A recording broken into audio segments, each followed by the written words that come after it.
അസ്സലാമു അലൈക്കും. പ്രിയമുള്ളവരെ, റിയാക്ടിംഗ് വീഡിയോസിലെ പുതിയൊരു വീഡിയോയിലേക്ക് ഏവർക്കും സ്വാഗതം.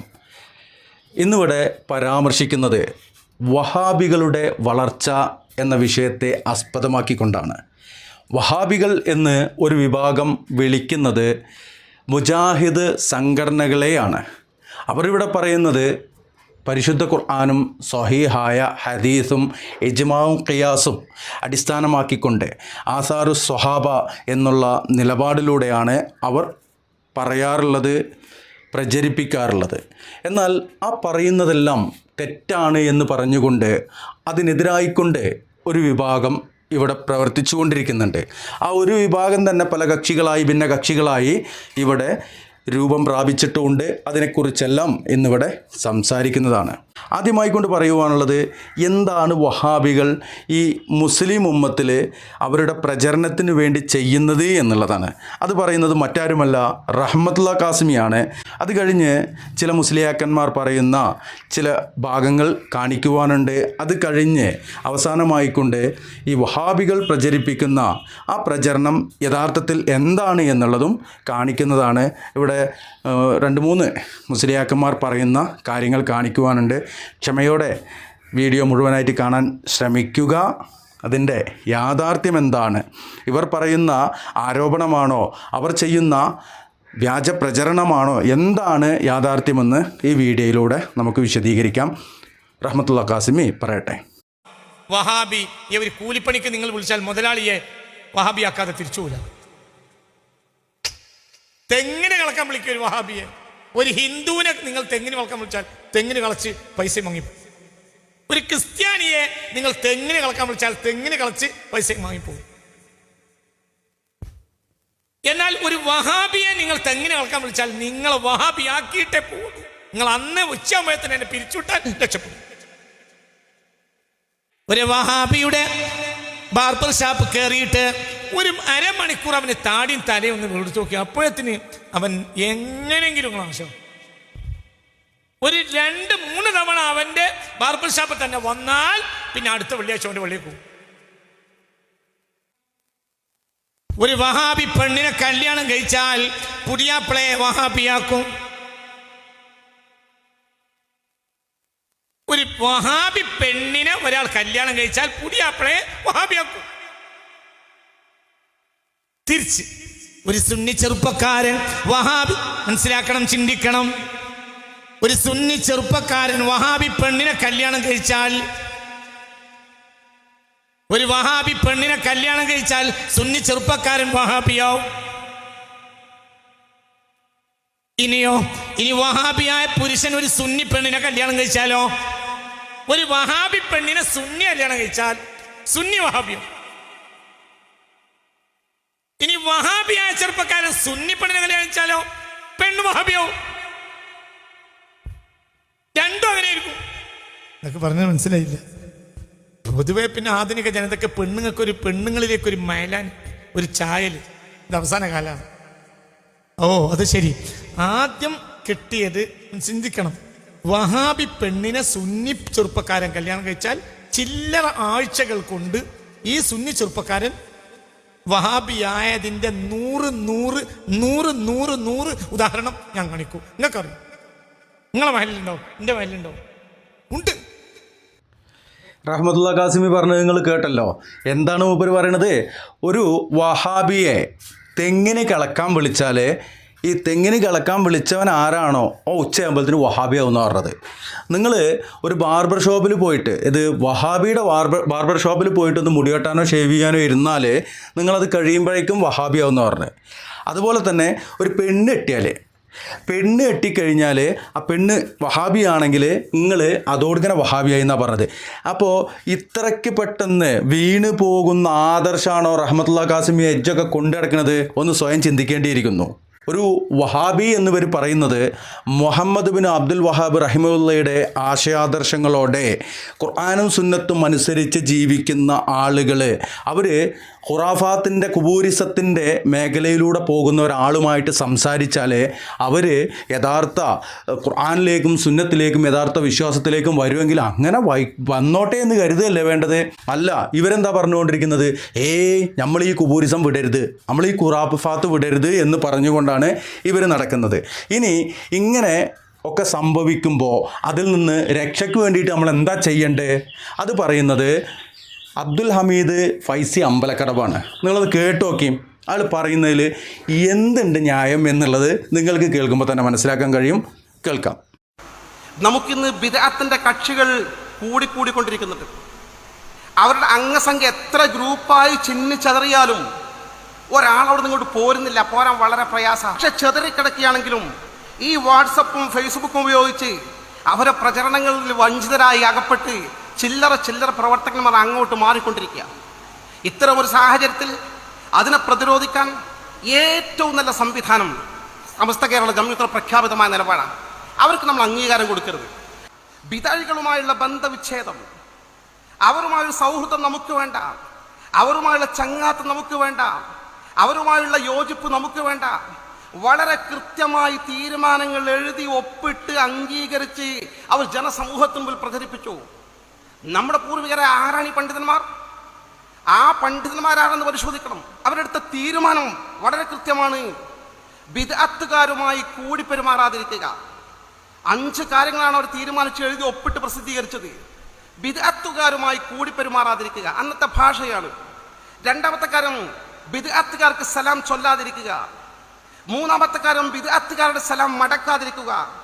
4ാമത്തെ കാര്യം, ബിദ്അത്തുകാരുമായി വിവാഹബന്ധം നടത്താതിരിക്കുക. 5ാമത്തെ കാര്യം, അവരെ തുടർന്ന് നിസ്കരിക്കാതിരിക്കുക. ഇതെല്ലാം ഫിഖ്ഹിന്റെ കിതാബുകളിൽ വളരെ കൃത്യമായി സ്ഥിരപ്പെട്ട മസ്അലകളാണ്. ആ മസ്അലകൾ വളരെ അനുയോജ്യമായ നിലയിൽ അവർ തീരുമാനിച്ച് ഒപ്പുവെച്ച് മുസ്ലിം സമൂഹത്തെ മൊത്തം ബോധ്യപ്പെടുത്തി. അബ്ദുൽ ഹമീദ് ഫൈസി അമ്പലക്കടവ് പറയുന്നത് എന്താണ്? വഹാബിസം എന്നുള്ളത് വലിയ പ്രശ്നമാണ്. ആർക്ക്? ഇവർ മുസ്ലിയാക്കന്മാർക്ക്. മുസ്ലിയാക്കന്മാരുടെ ഖുറാഫാത്തും പിഴച്ചവാദവും പിഴച്ച വിശ്വാസവും ഈ ഉമ്മത്തിലേക്ക് അടിച്ചേൽപ്പിക്കുമ്പോൾ അതിന് തടസ്സം നിൽക്കുന്നത് തൗഹീദിൻ്റെ വക്താക്കളായ ചില ആളുകളാണ്, സലഫി പ്രസ്ഥാനത്തിലുള്ള ആളുകളാണ്. അവരോടുള്ള സമീപനാണ് ഇപ്പോൾ ഈ പറഞ്ഞത്. നിങ്ങൾ കേട്ടല്ലോ, സമസ്ത കേരള ജമിയത്തുൽ ഉലമ എന്ന് പറയുന്ന ആ ഒരു പ്രസ്ഥാനം വഹാബികളിൽ നിന്ന് അകന്നു നിൽക്കുവാനുള്ള ഐഡിയകൾ പറഞ്ഞു കൊടുത്തിട്ടുണ്ട്. പ്രമാണം ഇല്ല. പിന്നെ എന്താ ഉള്ളത്? ഓൽക്ക് പെണ്ണെട്ടിച്ചു കൊടുക്കാതിരിക്കുക, ഓൽക്ക് വെള്ളം കൊടുക്കാതിരിക്കുക, ഓലോട് സലാം പറഞ്ഞാൽ സലാം അടക്കാതിരിക്കുക, ഓലോട് സലാം പറയാതിരിക്കുക. അജ്ജൻ്റെ അമ്പലക്കടവ് പൈസ നിങ്ങൾക്കപ്പോൾ പ്രമാണമൊന്നുമില്ല, നിങ്ങൾക്കപ്പോൾ ആദർശമൊന്നുമില്ല. ആദർശം കൊണ്ട് നേരിടാൻ നിങ്ങൾക്ക് കഴിയൂല അല്ലേ? പെണ്ണെട്ടിച്ചു കൊടുക്കുക, അവിടെ നിന്ന് പെണ്ണെടുക്കാണ്ടിരിക്കുക, ഇതൊക്കെയാണ് അതിനുള്ള വലിയ തന്ത്രങ്ങൾ. വല്ലാത്ത തന്ത്രമായി പോയി. ഇനി ഇവർ തമ്മിൽ ഐക്യമില്ലായിക അതെല്ലാവർക്കും അറിയുന്ന കാര്യമാണ്. AP സംസ്ഥ എന്ന് പറയുന്ന കാന്തപുരം സംസ്ഥ, EK സംസ്ഥ എന്ന് പറയുന്ന മറ്റൊരു സംസ്ഥ, ഇതിനൊക്കെ പുറമെ വേറെയും കുറേ സാധനങ്ങളുണ്ട്. എന്നിട്ട് ഓരൊക്കെ പാടെ ഐക്യപ്പെടാൻ നോക്കി, ഐക്യപ്പെടൂല എന്നുള്ളത് ഇവരെന്നെ പറയുന്നുണ്ട്. അതൊക്കെ നമുക്ക് വീഡിയോ ആയിട്ട് കാണിക്കാം. ഈ പറയപ്പെട്ട അബ്ദുൽ ഹമീദ് ഫൈസി അമ്പലക്കടവ് പറഞ്ഞത് എന്താണ്? മുജാഹിദ് എന്ന് പറയുന്ന വഹാബികൾ എന്നിവർ പേരിട്ട് വിളിക്കുന്ന സലഫി പ്രസ്ഥാനങ്ങളെ വളർത്തിയത് അത് പേരോടാണെന്നാണ് പറയണത്. ഇവരങ്ങോട്ടും ഇങ്ങോട്ടും പഴി പറയുക എന്നല്ലാതെ ഖുർആനോ സുന്നത്തോ എടുത്തിട്ട് അതാണല്ലോ ഇസ്ലാമിൻ്റെ പ്രമാണങ്ങൾ, അതെടുത്തിട്ട് ഈ പറയപ്പെട്ടവരെ എതിർക്കുന്ന ആളുകളെ എന്തെങ്കിലും പറയുവാൻ അല്ലെങ്കിൽ എന്തെങ്കിലും ഈ യാക്കോമിനോട് ഇവർ പറഞ്ഞു കൊടുത്തിട്ടുണ്ടോ? ഇല്ല. നിങ്ങൾ കേട്ടോളി, പേരോടനെ ഇയാൾ കുറ്റം പറയണത്. അത് കഴിഞ്ഞിട്ട് അങ്ങോട്ടും ഇങ്ങോട്ടും കുറ്റം പറയുന്നതൊക്കെ കേൾപ്പിക്കാം. എന്നാലും ഒരായത്തോ അല്ലെങ്കിൽ ഒരു ഹദീസോ അത് പറഞ്ഞിട്ട് ഇവർ പ്രതിരോധിക്കൂല. വെള്ളം കൊടുക്കരുത്, പെണ്ണെട്ടിച്ചു കൊടുക്കരുത്, സലാം പറയരുത്. വല്ലാത്ത യാതി. കേട്ടോക്കാ നിങ്ങൾ. പിളർന്നു എന്നാണ് അദ്ദേഹം പറയണത്. സത്യത്തിൽ പിളർന്നൊക്കെയല്ല, വളർന്നൊക്കെയാണ്. സാമ്പിളിന് വേണ്ടി മാത്രം ഞാൻ വാഴക്കാട് പറയും. ഇയാൾ വാഴക്കാടാണ് പറഞ്ഞത്. നമ്മൾ കൃത്യമായി വാഴക്കാടിന്റെ ചിത്രം അറിയുന്ന ആളുകളാ, കണക്കെടുത്തിട്ടാണ് പറയുന്നത്. ഇയാൾ പ്രസംഗിക്കുന്നത് വരെ വാഴക്കാട് എന്ന പ്രശസ്തമായ കണ്ണിയത്തുസ്താദിന്റെ നാട്ടിൽ മുജാഹിദിന്റെ ഒരു പള്ളി പോലും ഉണ്ടായിരുന്നില്ല. ഇപ്പൊ മുജാഹിദിന് പള്ളി നമ്പർ 4 വാഴക്കാട്. നിങ്ങൾ പോയിട്ട് പറ, ഇയാൾ പ്രസംഗിച്ചത് മുജാഹിദ് തടർന്നേക്ക. മുജാഹിദിന് വാഴക്കാട് മാത്രം 4 പള്ളി വന്നു. ഈ 4 പള്ളിയിൽ ഒരു പള്ളി ആരുണ്ടാക്കിയെന്ന് അറബിനെ കൊണ്ട് ഉണ്ടാക്കിയത്? AP-യുടെ സജീവ പ്രവർത്തകനായി പേരോടിന്റെ ഒപ്പം നടന്ന് ഈ പ്രഭാഷണം സംഘടിപ്പിക്കാൻ വേണ്ടി മുന്നിൽ നിന്ന ഒരു AP-യുടെ പ്രവർത്തകനാണ് മുജാഹിദായിട്ട് ഒരു പള്ളി കൊണ്ടുവന്ന 4ാമത്തെ മുജാഹിദിന്റെ പള്ളി. നിങ്ങൾക്കറിയുമോ? നിങ്ങളുടെ കൂടെ പ്രവർത്തിച്ച അനവധി AP പ്രവർത്തകന്മാർ ഞങ്ങളുടെ കൂടെ പ്രവർത്തിച്ച നിരവധി സുന്നത്ത് ജമാഅത്തിന്റെ പ്രവർത്തകന്മാർ അവർ സുന്നത്ത് ജമാഅത്തിന് വിട്ടു, പറ്റ മുജാഹിദായിട്ടില്ല, ജമാഅത്തോടെ എല്ലാം ശരിയെന്ന് പറയുന്ന ഒരു ലൈനിലേക്ക് മാറി. അവിടെ നടക്കുന്ന സംഭവങ്ങൾ ഞാൻ ചൂണ്ടിക്കാണിച്ചുകൊണ്ടിരിക്കുന്നത് മാറ്റങ്ങൾ. അവിടെ സംഘടിത സക്കാത്ത് നേരത്തെ ഇല്ല, തുടക്കം കുറിച്ചു. വമ്പിച്ച ജനപങ്കാളിത്തമുള്ള ഖുർആൻ ക്ലാസ് ഭംഗിയായി എത്രയോ കാലം അവിടെ നടന്നു വന്നു. വലിയ പങ്കാളിത്തത്തോട് മുജാഹിദ് പ്രസ്ഥാനത്തിന്റെ ഈ തരത്തിൽ മാറ്റണ്ടായെന്ന് മാത്രമല്ല, സാക്ഷാൽ പേരോട് വാഴക്കാട് പ്രസംഗിക്കാൻ ചെല്ലുന്ന സമയത്ത് അയാൾ ആദരവോടുകൂടി ഭക്ഷണം കൊടുത്തിരുന്ന, അയാളെ വീട്ടിലാണ് താമസിച്ചിരുന്നതും എല്ലാ ഗ്രന്ഥങ്ങളും ശരിപ്പെടുത്തിയതും ഇയാൾക്ക് എല്ലാ സൗകര്യവും ചെയ്തു കൊടുത്ത അവിടുത്തെ വാഴക്കാട്ടെ പ്രമുഖനായ മനുഷ്യൻ ഇന്ന് കാന്തപുരം ഗ്രൂപ്പിന്റെ കൂടല്ല. നിങ്ങൾ ഗൗരവം മനസ്സിലാക്കണം. എന്നിട്ടാണ് ഇയാൾ പറയണത് ഞാൻ പ്രസംഗിച്ചിട്ട് മുജാഹിദ് തളർന്നു, വളർന്നിട്ടുണ്ട്, ഞങ്ങളെ കൊണ്ട് കൂടുതൽ പറയിപ്പിക്കരുത്. ഈ ഞാൻ പ്രസംഗമല്ല പറഞ്ഞപ്പോ ഒരു സാമ്പിൾ വാഴക്കാട് പറഞ്ഞതാണ്. ആവശ്യമെങ്കിൽ ഞങ്ങൾ കേരളത്തിലെ മഹല്ലുകൾ എണ്ണിങ്ങനെ എടുത്താൽ കേരളത്തിലെ 90% മഹല്ലുകളിൽ മുജാഹിദ് പ്രസ്ഥാനത്തിനെ വളർത്തിയതിൽ നിർണായകമായ പങ്ക് പേരോട് അബ്ദുറഹ്മാൻ സഖാഫിയുടെയും അനുയായിയുടെയും പ്രവർത്തനങ്ങൾക്കും പ്രസംഗങ്ങൾക്കും ഉണ്ടായിട്ടുണ്ട് എന്ന് ചൂണ്ടി. അപ്പോൾ മുജാഹിദിനെയൊക്കെ ഇവിടെ വളർത്തിയത് ആരാണ് എന്നാണ് പറഞ്ഞത്? ഈ പറയപ്പെട്ട പേരോട് അബ്ദുറഹ്മാൻ സഖാഫി എന്നാണ് പറഞ്ഞത്. പേരോട് അബ്ദുറഹ്മാൻ സഖാഫി കാരണം മുജാഹിദ് പ്രസ്ഥാനങ്ങൾ ഇവിടെ വളർന്നിട്ടുണ്ട്, ഇല്ല എന്നൊന്നും പറയുന്നില്ല. അതെങ്ങനെയെന്ന് അറിയോ നിങ്ങൾക്ക്? മുജാഹിദ് പ്രസ്ഥാനത്തിൻ്റെ വളർച്ചയിൽ പേരോട് അബ്ദുറഹ്മാൻ സഖാഫി സാധാരണഗതിയിൽ പല ഭാഗത്തും കേരളത്തിൽ അങ്ങോളം ഇങ്ങോളം വേദി കെട്ടി സ്റ്റേജ് കെട്ടി പ്രഭാഷണം നടത്തിയതിൻ്റെ ഭാഗമായിക്കൊണ്ട് മുജാഹിദ് പ്രസ്ഥാനത്തിലേക്ക് ആളുകൾ വന്നിട്ടുണ്ട്. കാരണം എന്താണ്? ഇവർ പോയിട്ട് വിവരക്കേട് പറയും. മുജാഹിദ് പ്രസ്ഥാനത്തിൻ്റെ തായിമാർ പോയിട്ട് എന്ത് ചെയ്യും? അത് തിരുത്തും. അത് ഖുർആനില്ല, അത് സുന്നത്തിലില്ല, അത് ഇവരെ തൊള്ളപ്പുട്ടാണ്, അത് ഇവരുടെ പീരാന്തന്മാരായ ഏതോ ആളുകൾ എഴുതി വെച്ചതാണ്. അത് പറയുമ്പോൾ അവിടെ ബുദ്ധിയും ബോധമുള്ള ആളുകൾ ഈ സലഫി പ്രസ്ഥാനത്തിലുള്ള ആളുകൾ പറയുന്നത് കുറച്ചൊക്കെ ശരിയുണ്ടല്ലോ, ഇനി മുഴുവൻ ശരിയും കൂടി പഠിക്കാമെന്ന് പറഞ്ഞിട്ട് അതിൽ പോകുമ്പോൾ അവർ ഖുർആനും സുന്നത്തുമാണ് പറയണത്, അതിൽ യാഥാർത്ഥ്യമുണ്ട് എന്ന് പറഞ്ഞുകൊണ്ട് അവരെ നെഞ്ചേറ്റുകയും ചെയ്യും. എന്നാൽ അതിന് തുരങ്കം വെക്കാൻ ഇവർ എടുക്കുന്ന പണികൾ എന്തൊക്കെയാണ്? പെണ്ണിട്ടിച്ചു കൊടുക്കാതിരിക്കുക, സലാം പറഞ്ഞാൽ സലാം അടക്കാതിരിക്കുക, അങ്ങോട്ട് സലാം പറയാതിരിക്കുക, വെള്ളം കൊടുക്കാതിരിക്കുക, ഇങ്ങനെയൊക്കെയുള്ള തറവേലകളാണ് ഇവരുടെ കൈകളിൽ സാധാരണയായിട്ട് നടന്നു വരുന്നത്. ഓക്കെ, ഇനി ഇത് മാത്രമാണോ? ഇവരിങ്ങനെ മുജാഹിദ് പ്രസ്ഥാനത്തിനെതിരെ നമ്മൾ ഒന്നിക്കണം, മുജാഹിദ് പ്രസ്ഥാനത്തിനെതിരെ നമ്മൾ ഒന്നിക്കണം എന്ന് പറഞ്ഞ് നടക്കാമെന്നല്ലാതെ ഇവരൊന്നിച്ചിട്ടുണ്ടോ? ഇല്ല. ഈ പറയപ്പെട്ട കാന്തപുരം AP അബൂബക്കർ മുസ്ലിയാരെ അയാളെ വഞ്ചകനെന്നും കൂലംകുത്തിയെന്നും പ്രഖ്യാപിക്കുന്നത് ആരാണ്? അത് ഉമർ ഫൈസി മുക്കാണ്. ഉമർ ഫൈസി മുക്കം ആരാണെന്നുള്ളത് ഇപ്പോൾ ഒരുവിധം ആളുകൾക്കൊക്കെ മനസ്സിലായിട്ടുണ്ടാകും. മൂപ്പരെന്താ പറഞ്ഞത്? ഈ EK വിഭാഗം സമസ്തയുടെ മുഷാവറയിലുള്ള 40 ആളും, അതായത് മൂപ്പരല്ലാത്തവരൊക്കെ കള്ളന്മാരാണെന്ന് പറഞ്ഞ വ്യക്തിയാണ് ഈ ഉമർ ഫൈസി മുക്കം. ഉമർ ഫൈസി മുക്കം എന്ന് പറയുന്ന ഷജറ, അതായത് മുസ്ലിം ലീഗിനെ ഇവിടെ ഇല്ലായ്മ ചെയ്യാൻ വേണ്ടിയിട്ട് മറ്റുള്ള ചില രാഷ്ട്രീയ പാർട്ടികളിൽ നിന്ന് അച്ചാരം വാങ്ങിയിട്ട് നടക്കുന്ന ഒരു വലിയൊരു ബിസിനസ്സുകാരനാണ് ഈ പറയപ്പെട്ട ഉമർ ഫൈസി മുക്കം. ഈ ഉമർ ഫൈസി മുക്കം കാന്തപുരം AP അബൂബക്കർ മുസ്ലിയാർ വഞ്ചകനാണെന്നാണ് പറഞ്ഞത്, കൂലംകുത്തിയാണെന്നാണ് പറഞ്ഞത്. ആ തരത്തിൽ ഇവരങ്ങോട്ടും ഇങ്ങോട്ടും ചെളിവാരി എറിഞ്ഞുകൊണ്ടിരിക്കുന്നുണ്ട്, കുറ്റം പറയലുകൾ നടന്നുകൊണ്ടിരിക്കുന്നുണ്ട്. എന്നിട്ട് മുജാഹിദ് പ്രസ്ഥാനങ്ങൾ, സലഫി പ്രസ്ഥാനങ്ങൾ അവരെ എതിർക്കാൻ വേണ്ടി മാത്രം അവർ ഒന്നിക്കും. ബാക്കിയുള്ള സമയത്ത് ഇവരെന്തൊക്കെയാണ് പറഞ്ഞു കേട്ടോ നിങ്ങൾ? സൂഫി സമ്മേളനം എന്ന് പറഞ്ഞൊരു സമ്മേളനം നടത്തി, മോഡിയാണ് നടത്തിയത്. സൂഫി എന്ന് പറഞ്ഞാൽ ഇസ്ലാമിൻ്റെ ആത്മീയതയിൽ അത്യുന്നതയിൽ നിൽക്കുന്നവരാണ്. ആത്മീയതയാണ് ഇസ്ലാം. അതിൽ നിന്ന് അത്യുന്നത പദവിയിൽ നിൽക്കുന്നവർക്കാണ് സൂഫികൾ എന്ന് പറയുന്നത്. വളരെ സൂക്ഷ്മ ജീവിതം, ഒരു മോശവുമില്ലാത്ത, ഒരു കളവ് പറയാത്ത, ഒരു വക്രമായൊരു വഴിയിൽ കടക്കാതെ ചിന്തിക്കാത്ത, ഒരു മോശമായൊരു ചിന്ത പോലും ഇല്ലാത്ത ആളുകളാണ് സൂഫികൾ. അവരുടെ സമ്മേളനം നടത്തിയത് മോഡിയാണെന്ന് പറയുമ്പം ആ മോഡിയുടെ സമ്മേളനത്തിൻ്റെ നടത്തുന്നതിൻ്റെ ഉദ്ദേശം എന്താണെന്ന് നമുക്കറിയാലോ. അതിൽ പങ്കെടുത്തത് ഇവിടുന്ന് കേരളത്തിൽ നിന്ന് പങ്കെടുത്ത വലിയ ഒരാൾ AP ആണ്, കാന്തപുരാണ്. അദ്ദേഹത്തിൻ്റെ കുറച്ച് ആളുകളുമാണ് പങ്കെടുത്തിരിക്കുന്നത്. ഇതിൽ നമുക്ക് മനസ്സിലാക്കുന്നത് എല്ലാ കാലത്തും ഒറ്റുകാരുണ്ടായിട്ടുണ്ട്. ഓരോ സംഘടനക്കും രാജ്യത്തിനും ഒക്കെ ഒറ്റുകാരെന്ന് പറഞ്ഞൊരു കൂട്ടരുണ്ടായിട്ടുണ്ട്. അതിൽപ്പെട്ട തനിക്ക് ജീവിക്കാൻ വേണ്ടി എന്തും ചെയ്യാം, ഇസ്ലാമിനെ തകർത്താലും വേണ്ടില്ല എന്ന നിലപാടിൽ കൂടെ പോകുന്ന ഒരാളായിട്ട് അദ്ദേഹത്തെ കാണാൻ കഴിയുള്ളൂ. അദ്ദേഹത്തിന് ഒരുപാട് സംഭാവനകളോ അല്ലെങ്കിൽ ആനുകൂല്യങ്ങളോ ഒക്കെ കിട്ടുന്നുണ്ടായിരിക്കാം. അതിപ്പോൾ ആരാണെങ്കിലും തരും. ഒരു ശത്രുപക്ഷത്ത് കൂടിയാൽ ശത്രുക്കൾ സഹായിക്കും, അത് തീർച്ചയാണ്. അത് ഇസ്ലാമിൻ്റെ ശത്രുക്കളെ സഹായത്തിന് വേണ്ടി പിടിച്ചുകൊണ്ട് മുന്നോട്ട് പോകുന്നത് ഈമാനുള്ളവർക്ക് അല്ലെങ്കിൽ വിശ്വാസം ശുദ്ധവിശ്വാസമുള്ളവർക്ക് യോജിച്ചതായിരിക്കില്ല എന്ന് മനസ്സിലാക്കാനുള്ള ബുദ്ധി പോലും അദ്ദേഹം മാറ്റിവെച്ചു എന്ന് പറയാം. അദ്ദേഹത്തിന് ഇല്ല എന്ന് പറഞ്ഞുകൂടാ, അദ്ദേഹം തൽക്കാലം മാറ്റിവെച്ചു. അദ്ദേഹത്തിൻ്റെ ചില തുച്ഛമായ നേട്ടങ്ങൾക്ക് വേണ്ടിയിട്ട് അദ്ദേഹത്തിൻ്റെ ശാശ്വതമായ നേട്ടത്തെ പോലും കളഞ്ഞു കുളിക്കാൻ അദ്ദേഹം തയ്യാറായി. ആ നിലപാടാണ് അദ്ദേഹം ഇന്നും സ്വീകരിച്ചു കൊണ്ടിരിക്കുന്നത് എന്നുള്ളതും വളരെ വസ്തുതയാണ്. ഇപ്പോൾ ഇന്നത്തെ അവസ്ഥ എന്താണെന്ന് അറിയില്ല. ഇന്നിപ്പം BJP ഒക്കെ വളരെ കടുത്ത നിലപാടുകൾ എടുത്തുകൊണ്ട് മുന്നോട്ട് പോകുന്ന സാഹചര്യത്തിൽ അദ്ദേഹം എന്ത് നിലപാട് എന്നുള്ളത് നമ്മളെ സംബന്ധിച്ചിടത്തോളം അജ്ഞാതമാണ്. അദ്ദേഹത്തിന് നല്ല ബോധം ദൈവം കൊടുക്കട്ടെ എന്ന് നമുക്ക് പറയാനുള്ളൂ. പ്രസ്ഥാനങ്ങൾ വളർത്തുന്നതിന് തെറ്റില്ല.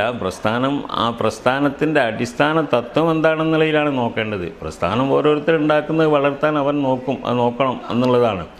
എന്നാൽ അദ്ദേഹം ഗ്രാൻഡ് മുഫ്തി ഗവൺമെൻറ് അംഗീകരിച്ചു എന്നൊക്കെ പറയുന്നിടത്ത് തന്നെ നമ്മൾ തിരുത്തൽ വേണം. ഗ്രാൻഡ് മുഫ്തി എന്ന് പറയുന്നത് ഡൽഹിയിൽ അതിനൊരു സംവിധാനമുണ്ട്. ആരാണത് മുഫ്തിയാക്കേണ്ടത് എന്നുള്ള ഒരു സംവിധാനം പണ്ട് കാലത്ത് പാരമ്പര്യമായി പോരുന്നതാണ്. അതിനെ ലംഘിച്ചുകൊണ്ടാണ് അദ്ദേഹം സ്വയം പ്രഖ്യാപിച്ച് പത്രങ്ങളിൽ കൊടുത്ത ഒരു വ്യാജ വാർത്തയാണത് എന്നുള്ളതാണ്. വ്യാജ വാർത്ത എന്ന് പറഞ്ഞാൽ അദ്ദേഹം കുറച്ച് ആൾക്കാരെ കൂട്ടി ഫോട്ടോ എടുത്ത് കൊടുത്തിട്ടുണ്ടായിരിക്കാം എന്നല്ലാതെ അതിൻ്റെ ചെയ്യേണ്ട ആളുകൾ, ആ സംഗതി നിർവഹിക്കേണ്ട അല്ലെങ്കിൽ ആ സ്ഥാനാരോഹണം നടത്തേണ്ട ആളുകൾ ആരാണോ അവരല്ല ചെയ്തിരിക്കുന്നത്. അത് നിങ്ങൾ പത്രത്തിലൊക്കെ വായിച്ചിട്ടുണ്ടായിരിക്കും. ഉടനെ തന്നെ ഒരു മാസത്തിന് ശേഷം അവിടുത്തെ യഥാർത്ഥ പാരമ്പര്യമായിട്ട് അങ്ങനെ ഗ്രാൻഡ് മുഫ്തിയെ നിശ്ചയിക്കുന്ന ആളുകൾ കൂടിക്കൊണ്ട് ഔദ്യോഗികമായിട്ട് അവരുടെ ഗ്രാൻഡ് മുഫ്തിയെ നിശ്ചയിച്ചതായിട്ട് നമുക്കറിയാൻ സാധിച്ചിട്ടുണ്ടല്ലോ, നമ്മൾ പത്രത്തിലൊക്കെ വായിച്ചില്ലേ. എന്നിട്ടും ഇദ്ദേഹം ആ ഒരു ഉളുപ്പില്ലാത്ത രൂപത്തിൽ അദ്ദേഹം ഇങ്ങനെ ഞാൻ ഗ്രാൻഡ് മുഫ്തിയാണെന്ന് പറഞ്ഞ് നടക്കുന്നു എന്നല്ലാതെ അതിനെ ആ വിഭാഗം അംഗീകരിക്കുന്നേ ഇല്ല. ഇത് കേരളത്തിലെ ജനങ്ങളെ സംബന്ധിച്ച് അദ്ദേഹം ഒരു പരിഹാസ്യനായി എന്നല്ലാതെ അതിനെ സംബന്ധിച്ച് വേറെന്ത് പറയാനാ. പിന്നെ മോഡി അംഗീകാരം കൊടുത്ത് എന്ന് ഇപ്പം നിങ്ങൾ പറയുമ്പോൾ ഞാൻ കേൾക്കുകയാണ്. അങ്ങനെ അംഗീകാരം കൊടുത്തായിട്ടും എവിടെയും വന്നിട്ടില്ല. ഇനി കൊടുത്താലും അത്ഭുതപ്പെടാനില്ലല്ലോ. നേരത്തെ പറഞ്ഞതുപോലെ ഒറ്റുകാർക്ക് സമ്മാനങ്ങൾ കൊടുക്കുമല്ലോ, ആ കൊടുക്കുന്ന കൂട്ടത്തിലാണെന്ന് വെച്ചാൽ മതി. നേതൃത്വം ശരിയല്ലാത്തത് കൊണ്ടും നേതൃത്വത്തിൻ്റെ വളവ് കൊണ്ടാണല്ലോ അദ്ദേഹത്തെ തന്നെ പുറത്താക്കിയത്. അദ്ദേഹത്തിൻ്റെ ഉസ്താദന്മാർ, അദ്ദേഹത്തിൻ്റെ ഗുരുനാഥന്മാരാണ് അദ്ദേഹത്തെ പുറത്താക്കിയത്. ഇപ്പം സമസ്തയുടെ പ്രസിഡൻ്റായിരുന്ന കണ്ണിയത്ത് അഹമ്മദ് മുസ്ലിയാർ, അദ്ദേഹം ഇവിടുത്തെ എല്ലാ പണ്ഡിതന്മാരുടെയും ഇതിൻ്റെ ജനറൽ സെക്രട്ടറി AK അബൂബക്കർ മുസ്ലിയാരുടെ അടക്കമുള്ള ഉസ്താദാണ്, ഗുരുനാഥനാണ്. AK അബൂബക്കർ മുസ്ലിയാറാണെങ്കിൽ AP അബൂബക്കർ മുസ്ലിയാരുടെ പല ഉസ്താദന്മാരുടെയും ഉസ്താദാണ്. AP അബൂബക്കർ മുസ്ലിയാരൊക്കെ എത്രയോ പിന്നിലെ തലമുറയിൽപ്പെട്ട ആളാണ്. അവരെ സംബന്ധിച്ചിടത്തോളം നോക്കിയാൽ അവരുടെ ശിഷ്യനൊക്കെ ആയിട്ടാണ് വരുന്നത്.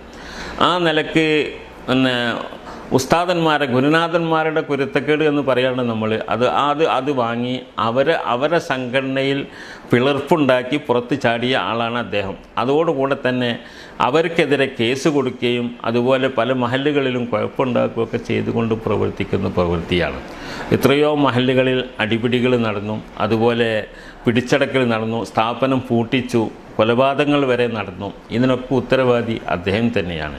ഇവിടെ അതിനു മുമ്പും ആദർശപരമായ വ്യത്യാസങ്ങളൊക്കെ ഉള്ളവരുണ്ടായിട്ടുണ്ട്. മുജാഹിദ് ഇവിടെ ഉണ്ടായിട്ടുണ്ട്, ജമാഅത്തെ ഇസ്ലാമി ഉണ്ടായിട്ടുണ്ട്, അതുപോലെ പല സംഘടനകളും ഉണ്ടായിട്ടുണ്ട്. അവരൊക്കെ ഉണ്ടാക്കിയിട്ട് അവരുടെ വഴിക്ക് പോകാമെന്നല്ലാതെ ഇങ്ങനെ നാട്ടിൽ ഇത്ര നാശം വിതച്ച ഒരു പ്രവൃത്തിയുമായിട്ട് മുന്നോട്ട് പോയത് ഇദ്ദേഹം മാത്രമാണ്.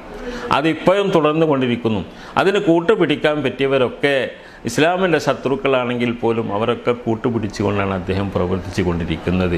അദ്ദേഹത്തിൻ്റെ അനുയായികളെന്ന് പറയുന്ന ചെറുപ്പക്കാരായ പണ്ഡിതന്മാരായി നടക്കുന്ന അവരുടെയൊക്കെ പ്രസംഗങ്ങളും പ്രഭാഷണങ്ങളും ഒക്കെ തന്നെ യാതൊരു പ്രതിപക്ഷ ബഹുമാനവും ഇല്ലാത്ത, നീതീകരമല്ലാത്ത പലതും അവർ ഉപയോഗിക്കുന്നു എന്നുള്ളതാണ്. മനസ്സിലായില്ലേ? അതായത് AP അബൂബക്കർ മുസ്ലിയാർ അയാൾ വഞ്ചകനാണ്, മുസ്ലിം ഉമ്മത്തിനെ വഞ്ചിക്കുന്നുണ്ട്, ശത്രുക്കളൊപ്പം നിന്നിട്ട് എന്നൊക്കെയാണ് ഇയാൾ പറഞ്ഞുകൊണ്ടിരിക്കുന്നത്. ഇയാൾ മതക്കെ തന്നെയാണ് ചെയ്തുകൊണ്ടിരിക്കുന്നത്. ഇയാൾ മറ്റൊരു മേഖലയിലൂടെ മറ്റൊരു വിഭാഗത്തെ തകർക്കുവാൻ ശ്രമിച്ചുകൊണ്ടിരിക്കുന്ന മഹാനുഭാവനാണ്. അത് എല്ലാവർക്കും അറിയുന്ന കാര്യവുമാണ്. ഇവിടെ AP അബൂബക്കർ മുസ്ലിയാർ സൂഫി സമ്മേളനത്തിൽ പങ്കെടുത്തു. സൂഫികൾ എന്ന് പറഞ്ഞാൽ വലിയ മുസാഫിൻ്റെ നടുക്കണ്ടാണ് എന്നുള്ളതാണ് ഈ പറയപ്പെട്ട ഉമ്മർ വൈസി മുക്കം പറയുന്നത്. സൂഫിസം അതൊന്നും ഇസ്ലാമിൽ ഇല്ലാത്ത കാര്യമാണ്. ഉമ്മർ വൈസി നിങ്ങൾ കുറേ കിതാബോധി എന്നും പറഞ്ഞിട്ട് എന്താ ഇപ്പം നിങ്ങൾ പഠിച്ചിരിക്കുന്നത് അല്ലേ?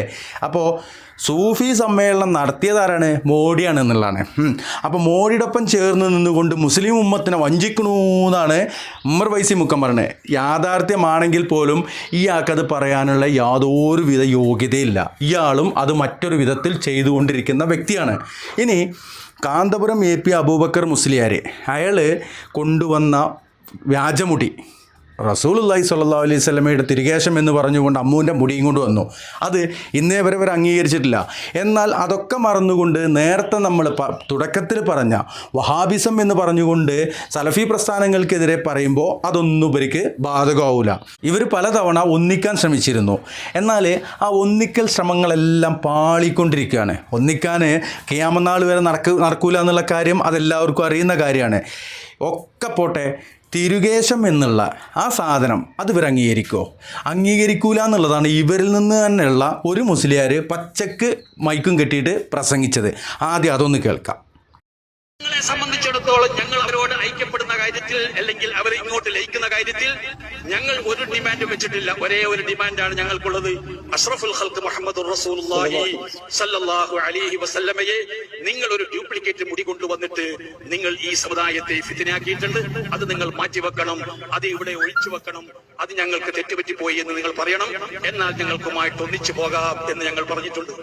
അവരുടെ മർക്കസ് എഴുതി തരണമെന്നോ അല്ലെങ്കിൽ അവരുടെ സ്വത്ത് വാങ്ങി തരണമെന്നോ അല്ലെങ്കിൽ നമ്മൾക്ക് എന്തെങ്കിലും ഈ സമസ്തക്ക് ഇവിടെ നിങ്ങൾ മുതലാക്കി തരണമെന്നോ കോടികൾ ഉണ്ടാക്കി തരണമെന്നോ എന്നൊന്നും ഞങ്ങൾ പറഞ്ഞിട്ടില്ല. അങ്ങ് പറയേണ്ട ആവശ്യമില്ല. ഇവിടെ സമസ്ത ആരോടും അങ്ങനെ ചോദിക്കേണ്ട കാര്യമൊന്നുമില്ല. സമസ്ത ഇന്ന് വളരെ വലിയ ഉന്നതമായ, ഞാൻ പറയട്ടെ, വളരെ ഫഖറല്ല എങ്കിലും ബഹുമാനപ്പെട്ട സമസ്ത ഇന്ന് നല്ല ഉയർച്ചയിലാണ്.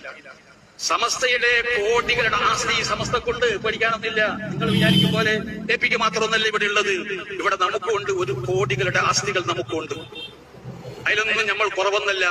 അതുകൊണ്ട് തന്നെ ഞങ്ങൾ ആരോടും തന്നെ ഐക്യപ്പെടുന്നതിന് നിങ്ങളുടെ മർക്കസ് എഴുതി തരണമെന്നോ അല്ലെങ്കിൽ നിങ്ങളുടെ കോംപ്ലക്സ് എഴുതി തരണമെന്നൊന്നും നമ്മൾ പറഞ്ഞിട്ടില്ല.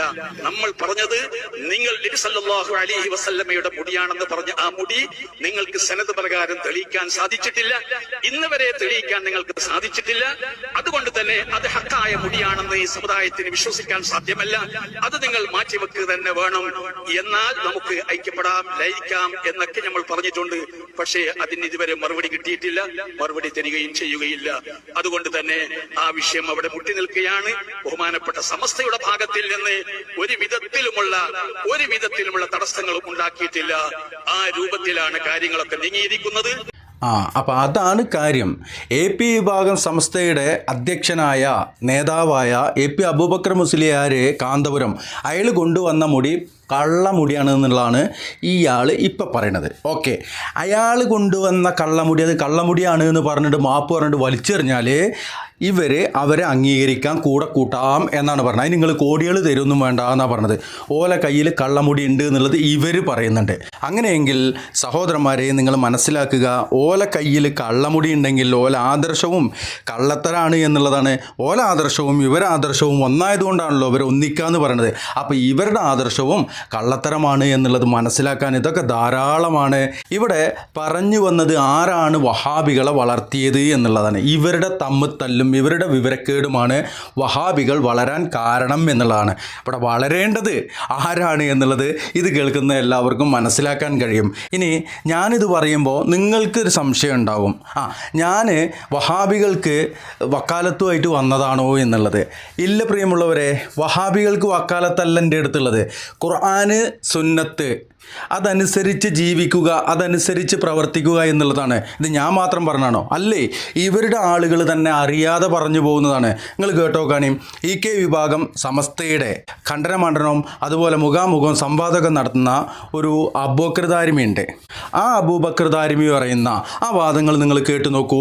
എന്നിട്ട് നിങ്ങൾ പറയൂ എന്താണ് ശരി, എന്താണ് ശരികേട് എന്നുള്ളത്. ഞാൻ വളരെ സിമ്പിളായിട്ട് വളരെ സരളമായ ഒരു ചോദ്യം നിങ്ങളുടെ മുമ്പിൽ വെക്കാം. എന്തിനാ അവതരിത്തുണ്ടായത്? ഹിജറ 2-ാം വർഷത്തിലെ റമദാനിന്റെ 17-ന്റെ അന്നത്തെ വെള്ളിയാഴ്ചയിലെ ബദർ യുദ്ധം എന്തിനുണ്ടായതാ? മങ്കൂസ് മൗലിദോദിന്റെ പേരില്ല, നബിയോട് ശഫായത്ത് ചോദിച്ചതിന്റെ പേരില? ഇബ്രാഹിം നബിയെ വിളിച്ചതിന്റെ പേരില? ആണോ? എന്തിന്റെ പേരില?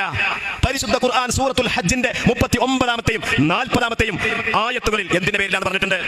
അല്ലദീന ഉഖ്രിജൂ മിൻ ദിയാരിഹിം ബിഗൈരി ഹഖ്ഇൻ ഇല്ലാ അൻ യഖൂലൂ റബ്ബുനല്ലാഹ്. അതാണ് പ്രശ്നം. അല്ലദീന ഉഖ്രിജൂ മിൻ ദിയാരിഹിം ബിഗൈരി ഹഖ്. എന്തിനാണ് നബി സല്ലല്ലാഹു അലൈഹി വസല്ലം തങ്ങളെയും പരിശുദ്ധരായ സഹാബികളെയും മക്ക മണലാരണ്യത്തിൽ നിന്ന് മദീനയിലേക്കും എത്യോപ്യയിലേക്കും മറ്റ് വിദേശ നാടുകളിലേക്കും ഹിജ്റ പോവേണ്ടി വന്നത്? എന്തിനാണ് ഹിജ്റ പോവേണ്ടി വന്നത്? മങ്കൂസ് മോദി തോന്നിച്ചാ? യാ റസൂലുള്ളാഹി എന്ന് വിളിച്ചിട്ടാ? യാ ഖലീലുള്ളാഹി എന്ന് വിളിച്ചിട്ടാ? യാ ആദം നബി അല്ലാഹു എന്ന് വിളിച്ചിട്ടാണോ? യാ സയ്യിദ് നൂഹ് നബി എന്ന് വിളിച്ചിട്ടാണോ? അല്ല. യാ ഔസിയ മുഹിയുദ്ദീൻ അബ്ദുൽ ഖാദിർ ജീലാനി എന്ന് വിളിച്ചത് കൊണ്ടാണോ? അതിന്റെ പേരിലാണോ സംഘർഷം? അതാണോ അബൂജഹൽ നബി തമ്മിലുള്ള തർക്കം? അല്ല. അല്ലദീന ഉഖ്രിജൂ മിൻ ദിയാരിഹിം ബിഗൈരി ഹഖ്ഇൻ ഇല്ലാ അൻ യഖൂലൂ റബ്ബുനല്ലാഹ്. ഞങ്ങളുടെ റബ്ബ് അല്ലാഹു മാത്രം. അവിടെയാണ് നബി പറഞ്ഞു റബ്ബ് അല്ലാഹു മാത്രം. അപ്പോൾ അബൂജഹലിനെ സമ്മതിച്ചു. കഴിഞ്ഞിട്ടില്ല സഹോദരന്മാരെ, ഒന്നിടപെടുന്നുണ്ട്. ഇവിടെ അദ്ദേഹം പറഞ്ഞത് എന്താണ്? അവർ മങ്കൂസ് മൗലൂദി എല്ലിൻ്റെ പേരിലാണോ, അവർ മറ്റുള്ളവരോട് ഇസ്തിഗാസ ചെയ്തതിൻ്റെ പേരിലാണോ, അല്ലെങ്കിൽ മറ്റെന്തെങ്കിലും ഇന്ന് വരെ നടത്തിക്കൊണ്ടിരിക്കുന്ന ഏതെങ്കിലും ഖുറാഫാത്തിൻ്റെ ബിദ്അത്തിൻ്റെ പേരിലാണോ എന്നുള്ളതാണ്. അല്ല, അവർ അള്ളാഹു മാത്രം ലാ ഇലാഹ ഇല്ലല്ലാഹ് എന്ന് പറഞ്ഞതുകൊണ്ടാണ്. ഈ ലാ ഇലാഹ ഇല്ലല്ലാഹ് എന്ന് പറഞ്ഞാൽ എന്താണെന്നുള്ളത് ഇന്നും ഈ കുബൂരികളൊപ്പം നടക്കുന്ന ആളുകൾക്ക് മനസ്സിലായിട്ടില്ല എന്നുള്ളതാണ്. അള്ളാഹു മാത്രം, അതാണ്. അപ്പോൾ ആ ഒരു കാര്യത്തെക്കുറിച്ച് റസൂലുള്ളാഹി സ്വല്ലല്ലാഹു അലൈഹി വസല്ലം മക്ക മണലാരണ്യത്തിൽ വന്നുകൊണ്ട് ഖൂലൂ ലാ ഇലാഹ ഇല്ലല്ലാഹ് എന്ന അള്ളാഹു മാത്രം എന്ന ആ ഒരു പ്രസ്താവിച്ചതിൻ്റെ പേരിലാണ് അവിടെ ബദർ യുദ്ധം ഉണ്ടാവുന്നത്. അത് മുസ്ലിയാക്കന്മാർക്കറിയാം, പക്ഷേ മുസ്ലിയാക്കന്മാരെ അന്ധമായി പിൻപറ്റുന്ന യാക്കൗമിന് അതറിയില്ല എന്ന് മാത്രം. ഇനി ഞാനിതിൽ ഇടപെട്ടതിൻ്റെ മെയിൻ ഉദ്ദേശം പറഞ്ഞുതരാം. അവിടെ അദ്ദേഹം ആയത്തൊക്കെ ഓതി വിശദീകരിക്കുന്നുണ്ട്. ഈ ആയത്ത് ആദ്യം കണ്ടതാരാണ്? അത് സ്വഹാബാക്കളല്ലേ? ഓലിക്കെന്തേ ഈ കാര്യം മനസ്സിലായിട്ടില്ലേ? പ്രിയമുള്ളവരെ, ഇതിൽ പ്രത്യേകം നമ്മൾ നോട്ട് ചെയ്യേണ്ട കാര്യം, അള്ളാഹുവോട് മാത്രം എന്ന് പറയുന്ന, അള്ളാഹുവെ മാത്രം പ്രസ്താവിക്കപ്പെട്ടാൽ ചില ആളുകൾക്ക് ദേഷ്യം വരാറുണ്ട്. അവർ മുഹിയുദ്ദീൻ ഷേഖിനെയും അമൃത തങ്ങളെയും ബദരീങ്ങളെയും വിളിച്ച് എന്ന് പറയുമ്പോൾ അവർക്ക് ദേഷ്യമൊന്നുമില്ല. എന്നാൽ അള്ളാഹുവോട് മാത്രം, ജനങ്ങളെ നിങ്ങൾ പ്രാർത്ഥന അള്ളാഹുവോട് മാത്രം എന്ന് പറയുമ്പോൾ അത് ഇബ്ലീസിൻ്റെ വാദമാണ് എന്ന് പറയുന്ന സമസ്തക്കാരുണ്ട് ഇല്ലേ? കേട്ടിട്ടില്ലെങ്കിൽ ഇതിൽ നിന്ന് നിങ്ങൾക്കത് മനസ്സിലാക്കാൻ കഴിയും. പ്രിയമുള്ളവരെ, ഇനിയിവിടെ പറയുവാനുള്ളത്, അദ്ദേഹം ഇതിനേക്കാൾ കൂടുതൽ ഈ വിഷയത്തിൽ ഡീറ്റെയിൽ ആയിക്കൊണ്ട് സംസാരിക്കുന്ന ഒരു ഭാഗം കൂടിയുണ്ട്. അതുകൂടി നമുക്കൊന്ന് കേൾക്കാം. അത് അംഗീകരിക്കൂല. അവിടെയാണ് അതിന്റെ പേരിലാണ് പ്രശ്നം ഉണ്ടായത്. അതിന്റെ പേരിലാണ് മർദ്ദനങ്ങളുടെ മുറകളുണ്ടായത്. അതിന്റെ പേരിലാണ് മക്കയിലെ ജീവിതം ദുസ്സഹമായത്. അതിന്റെ പേരിലാണ് മക്കയിൽ നിന്ന് പലായനം ചെയ്യേണ്ടി വന്നത്. അതിന്റെ പേരിലാണ് യുദ്ധത്തിന് അനുവാദമുണ്ടായത്. അതിന്റെ പേരിലാണ് ബദർ യുദ്ധം ഉണ്ടായത്. അതിന്റെ പേരിലാണ് ഉഹദ് യുദ്ധം ഉണ്ടായത്. അതല്ലാതെ ഇസ്തിഗാസ ചെയ്തതിന്റെ പേരില. അബൂജഹലും കൂട്ടർ ഇസ്തിഗാസ ചെയ്തു. അപ്പൊ റസൂൽ അതിനെ എതിർത്തു. അപ്പൊ യുദ്ധം ഉണ്ടായിന്ന എന്ത് അബദ്ധമാണ് ഈ പറയുന്നത്? ഇപ്പൊ പറഞ്ഞാണ് കാര്യം. എന്തിനു വേണ്ടിയിട്ടാണ് ബദർ ഉണ്ടായത്? അള്ളാഹനെ മാത്രം എന്ന് പ്രസ്താവിക്കപ്പെട്ടപ്പോഴാണ്. അള്ളാഹുവോട് മാത്രം പ്രാർത്ഥന, അള്ളാഹുവോട് മാത്രം ആരാധന, അള്ളാഹുവെ മാത്രം വിളിച്ച് പ്രാർത്ഥിക്കുക പ്രസ്താവിക്കപ്പെട്ടപ്പോഴാണ് അവിടെ ബദർ യുദ്ധം ഉണ്ടായത് എന്നുള്ളതാണ് MT അബൂബക്കർ ദാരിമി പറയുന്നത്. അങ്ങനെയെങ്കിൽ ദാരിമിയെ നിങ്ങളൊന്ന് ചിന്തിച്ചു നോക്ക്. ഇവിടെ മുഹീദ്ദീൻ ഷെയ്ഖയെ കാക്കണേ, ബദരീങ്ങളെ രക്ഷിക്കണേ, മമ്പർത്ത തങ്ങളെ കൂട്ടിനെ കൊണ്ട, CM മടവൂരെ രോഗം മാറ്റിക്കൊണ്ട എന്ന് പറയുന്ന മുസ്ലിം നാമധാരികളെ ഇത് തന്നെയല്ലേ അവിടെ അള്ളാഹുവിൻ്റെ റസൂൽ നിഷിദ്ധമെന്ന് പ്രസ്താവിച്ചത്? അവിടെ യുദ്ധമുണ്ടായത് എന്തുകൊണ്ട്? അള്ളാഹുവെ മാത്രം പ്രസ്താവിക്കപ്പെട്ടപ്പോഴാണ്.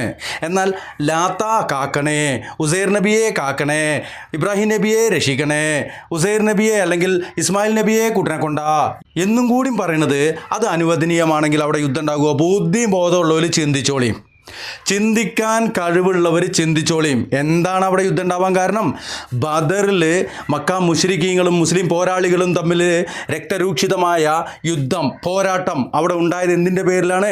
അല്ലാത്തവരെ വിളിച്ച് പ്രാർത്ഥിക്കുന്നതിൻ്റെ പേരിൽ തന്നെയാണ്. ഇസ്തിഗാസ എന്ന് പറഞ്ഞിട്ട് നിങ്ങൾ ഇന്ന് പുതിയ പേരിട്ടല്ലേ, ഓല് അതല്ലാണ്ട് പ്രാർത്ഥിച്ചിരുന്നു. ഞാനത് വിശദീകരിച്ച് പോകുന്നില്ല. വിശദീകരിച്ചാൽ ടൈം ഒരുപാട് പോകുമെന്നുള്ള കാരണം കൊണ്ടാണ്. നിങ്ങൾക്ക് മനസ്സിലാക്കാൻ ഇതിൽ ധാരാളമുണ്ട് എന്നുള്ളതാണ്. ഇൻഷാ അല്ലാ ഇനി ഇവിടെ മറ്റൊരു വീഡിയോ ആണ്. ഇവിടെ ഇത്രയും നേരം ഇവർ പറഞ്ഞു വഹാബികൾ ഈ ആളുകളെ പേപ്പിക്കണമെന്ന് പറഞ്ഞല്ലോ. എങ്ങനെയാണ് ഇവർ പഴപ്പിക്കുന്നത്? ആ പഴപ്പിക്കുന്നതിലെ യാഥാർത്ഥ്യം എന്ത്? ആ പറയുന്നതിൽ തെറ്റെന്ത്? ആ പറയുന്നത് പരിശുദ്ധ ഖുർആനും സ്വഹീഹായ ഹദീസുമാണോ എന്നുള്ളത് ഇത് കേൾക്കുന്ന കാണുന്ന ആളുകൾ മനസ്സിലാക്കുക, ചിന്തിക്കുക. ഉനൈസ് പാപ്പിനിശ്ശേരി എന്ന് പറയുന്ന അനുഗ്രഹീത പ്രാസംഗികൻ ഇവിടെ ഒരു ചെറിയ പ്രഭാഷണത്തിൻ്റെ ഭാഗമായിക്കൊണ്ട് ഉള്ളൊരു വീഡിയോ ക്ലിപ്പാണ് ഇനി കാണിക്കുന്നത്. പരിശുദ്ധ ഖുർആനിലെ ഫാത്തിഹയുടെ എങ്കിലും അർത്ഥം അറിഞ്ഞിരുന്നുവെങ്കിൽ നിങ്ങൾക്ക് സത്യം മനസ്സിലാക്കാമായിരുന്നു കുബൂരികളെ എന്നാണ് എനിക്ക് പറയുവാനുള്ളത്. ആ ഒരു പ്രഭാഷണത്തിൻ്റെ ചെറിയൊരു ഭാഗം കൂടിയും നിങ്ങൾ കേട്ടു നോക്കുക. സത്യം മനസ്സിലാക്കുവാൻ താല്പര്യമുള്ളവർക്ക് അതിൽ പഠിക്കുവാൻ ധാരാളമുണ്ട് എന്ന ഓർമ്മപ്പെടുത്തലോടെ വീഡിയോയിലേക്ക്. ഇഹ്ദിനസ് സിറാത്തൽ മുസ്തഖീം. അല്ലാഹുവേ, നീ എന്നെ നേരായ മാർഗത്തിൽ നടത്തണമേ, നീ എന്നെ ചൊവ്വായ പാതയിൽ സഞ്ചരിപ്പിക്കണമേ, ജീവിപ്പിക്കണമേ. എങ്ങനെയാണ് ആ ചൊവ്വായ പാത? ആ നേരായ പാത ഏതാണ് റബ്ബേ? സിറാത്തല്ലദീന അൻഅംത അലൈഹിം. നിന്റെ അനുഗ്രഹങ്ങൾക്ക് പാത്രമായ, നിന്റെ കരുണക്ക് പാത്രമായ, നിന്റെ സ്നേഹത്തിന് പാത്രമായ, നിന്റെ സ്വർഗത്തിന് അവകാശികളായ, നിന്റെ നരകത്തിൽ നിന്ന് മോചനം നൽകപ്പെട്ട ആളുകളുടെ വഴിയാണ് പടച്ചറബേ ഞങ്ങൾക്ക് വേണ്ടത്. അവര് സഞ്ചരിച്ച പാന്താവാണ്, അവര് സഞ്ചരിച്ച കാലടിപ്പാടിലൂടെയാണ് ഞങ്ങൾ നീ മുന്നോട്ട് നയിക്കേണ്ടത് റബ്ബേ എന്ന് നമ്മളങ്ങനെ പ്രാർത്ഥിക്കുകയാണ്. പ്രിയപ്പെട്ടവരെ, ആരാണ് ഈ അൻഅംത അലൈഹിം എന്ന് പറഞ്ഞാൽ? ഈ അനുഗ്രഹിക്കപ്പെട്ടവരെന്ന് പറഞ്ഞാൽ ആരാണ്? പരിശുദ്ധ ഖുർആനിൽ അല്ലാഹ് നമുക്ക് വിശദീകരിച്ചു തരികയാണ്. വമൻ യുതിഇല്ലാഹ വറസൂൽ ഫഉലൈക മഅല്ലദീന അൻഅമ അല്ലാഹു അലൈഹിം മിനൻ നബിയ്യീൻ വസ്സിദ്ദീഖീന വശുഹദാഇ വസ്സാലിഹീൻ വഹസുന ഉലൈക റഫീഖാ. ആരാണോ അല്ലാഹുവിനെയും അവന്റെ പ്രവാചകനെയും അനുസരിച്ചത് അവർ അല്ലാഹു അനുഗ്രഹം നൽകപ്പെട്ടവരുടെ കൂടെയായിരിക്കും, അല്ലാഹു നിഅമത്ത് ചൊരിഞ്ഞവരുടെ കൂടെയായിരിക്കും. ആരൊക്കെയാണവർ? അല്ലാഹു എണ്ണി പറയുകയാണ്. മിനൻ നബീൻ, അല്ലാഹുവിന്റെ അമ്പിയാക്കളാണ്, പ്രവാചകന്മാരാണ്. വസ്സുദ്ദീഖീൻ, സത്യവാന്മാരാണ്. ഇന്നലകളിൽ ജീവിച്ചു മൺമറഞ്ഞു പോയ സത്യത്തിന്റെ, ധർമ്മത്തിന്റെ, നേരിന്റെ, വസ്തുതകളുടെ, യാഥാർത്ഥ്യത്തിന്റെ വക്താക്കളാണ്. രണ്ടാമതായി പടച്ചറബ് എണ്ണി പറയുന്നത് വസ്സുദ്ദീഖീൻ വശുഹദാ, അല്ലാഹുവിന്റെ നാമത്തിന് വേണ്ടി, ദീനിന്റെ പ്രചാരണത്തിന് വേണ്ടി, തൗഹീദിന്റെ പ്രബോധനത്തിന് വേണ്ടി സ്വന്തം ചോരയും ചങ്കും പണയം വെച്ചവരാണ്, ജീവൻ പണയം വെച്ചവരാണ്. വശുഹദാഇ വസ്സാലിഹീൻ, സൽക്കർമ്മങ്ങൾ കൊണ്ട് ജീവിതത്തെ ധന്യമാക്കുന്ന, ജീവിതത്തിന്റെ രഹസ്യവും പരസ്യവും റിയാ ഇല്ലാതെ, ലോകമാന്യതയില്ലാതെ, ആളുകളുടെ അഭിനന്ദനത്തിനും ആളുകളുടെ ആശീർവാദത്തിനും ആളുകളുടെ അംഗീകാരത്തിനും വേണ്ടിയല്ലാതെ അല്ലാഹുവിന്റെ വജ്ഹിനും രിദക്കും വേണ്ടി സൽക്കർമ്മങ്ങളുടെ പാന്താവിൽ സജീവമാകുന്നവരാണ്. നാലാമതായി അല്ലാഹു എണ്ണി പറയുന്നത് നബീന വസ്സിദ്ദീഖീന വശുഹദാഇ വസ്സാലിഹീൻ, അമ്പിയാക്കളാണ്, സത്യവാന്മാരാണ്, രക്തസാക്ഷികളാണ്, സദ്വൃദ്ധരാണ്. ഈ നാല് വിഭാഗത്തിൽപ്പെട്ട ആളുകളാണ് അല്ലാഹു നിഅമത്ത് ചൊരിഞ്ഞവർ, അല്ലാഹു അനുഗ്രഹം ചൊരിഞ്ഞവർ. ഈ ആളുകൾ ഏത് പാതയിലൂടെയാണോ സഞ്ചരിച്ചത് പ്രിയപ്പെട്ടവരെ, ആ പാതക്കാണ് സിറാത്തുൽ മുസ്തഖീം എന്ന് പറയുക, നേരായ പാത എന്ന് പറയുക. ഇനി ഈ പറയപ്പെട്ട ആളുകളിൽ ഓരോ വിഭാഗത്തെയും നമ്മളൊന്നെടുത്ത് പരിശോധിച്ചു നോക്കുക. ഒന്നാമതായി പറഞ്ഞ നബിയീൻ, അമ്പിയാക്കൾ. ഈ അമ്പിയാക്കളെ നമ്മളൊന്നെടുക്കുക. ഈ അമ്പിയാക്കളെ കുറിച്ച് പരിശുദ്ധ ഖുർആനിൽ അല്ലാഹു പറഞ്ഞതെന്താണ്?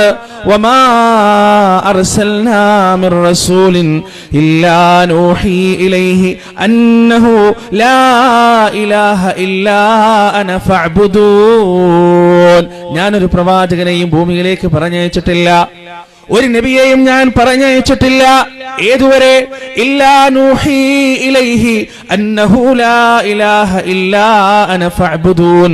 വ്യക്തമായി ഞാനല്ലാതെ ഒരു ആരാധ്യനില്ല, ഞാനല്ലാതെ ഒരു റബ്ബില്ല, ഞാനല്ലാതെ ഒരു ദൈവമില്ല എന്ന വ്യക്തമായ ബോധനം നൽകാതെ, എന്നെ മാത്രം ആരാധിക്കണമെന്ന കർശനമായ നിർദ്ദേശം നൽകാതെ ഒരു പ്രവാചകനെയും ഈ ഭൂമിയിലേക്ക് ഞാൻ പറഞ്ഞയച്ചിട്ടില്ല എന്ന് അല്ലാഹു സുബ്ഹാനഹു വ തആല സാക്ഷ്യപ്പെടുത്തുകയാണ്.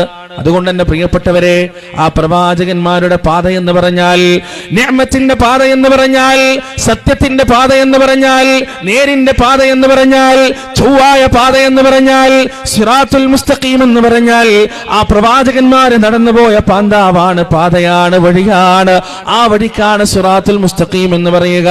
പ്രിയപ്പെട്ടവരെ, അതിൽ ഒന്നാമതായി അവർ കൊണ്ടു നടന്നത് തങ്ങളുടെ ജീവിതത്തിൽ ഏറ്റവും ബലമായി, ഏറ്റവും ശക്തമായി, ഏറ്റവും ഉജ്ജ്വലതയോടെ, ഏറ്റവും സൂക്ഷ്മതയോടെ അവർ കൊണ്ടു നടന്നത് എന്താണ്? ലാ ഇലാഹ ഇല്ലല്ലാഹ് എന്ന ആദർശമാണ്, തൗഹീദ് എന്ന ആദർശമാണ്.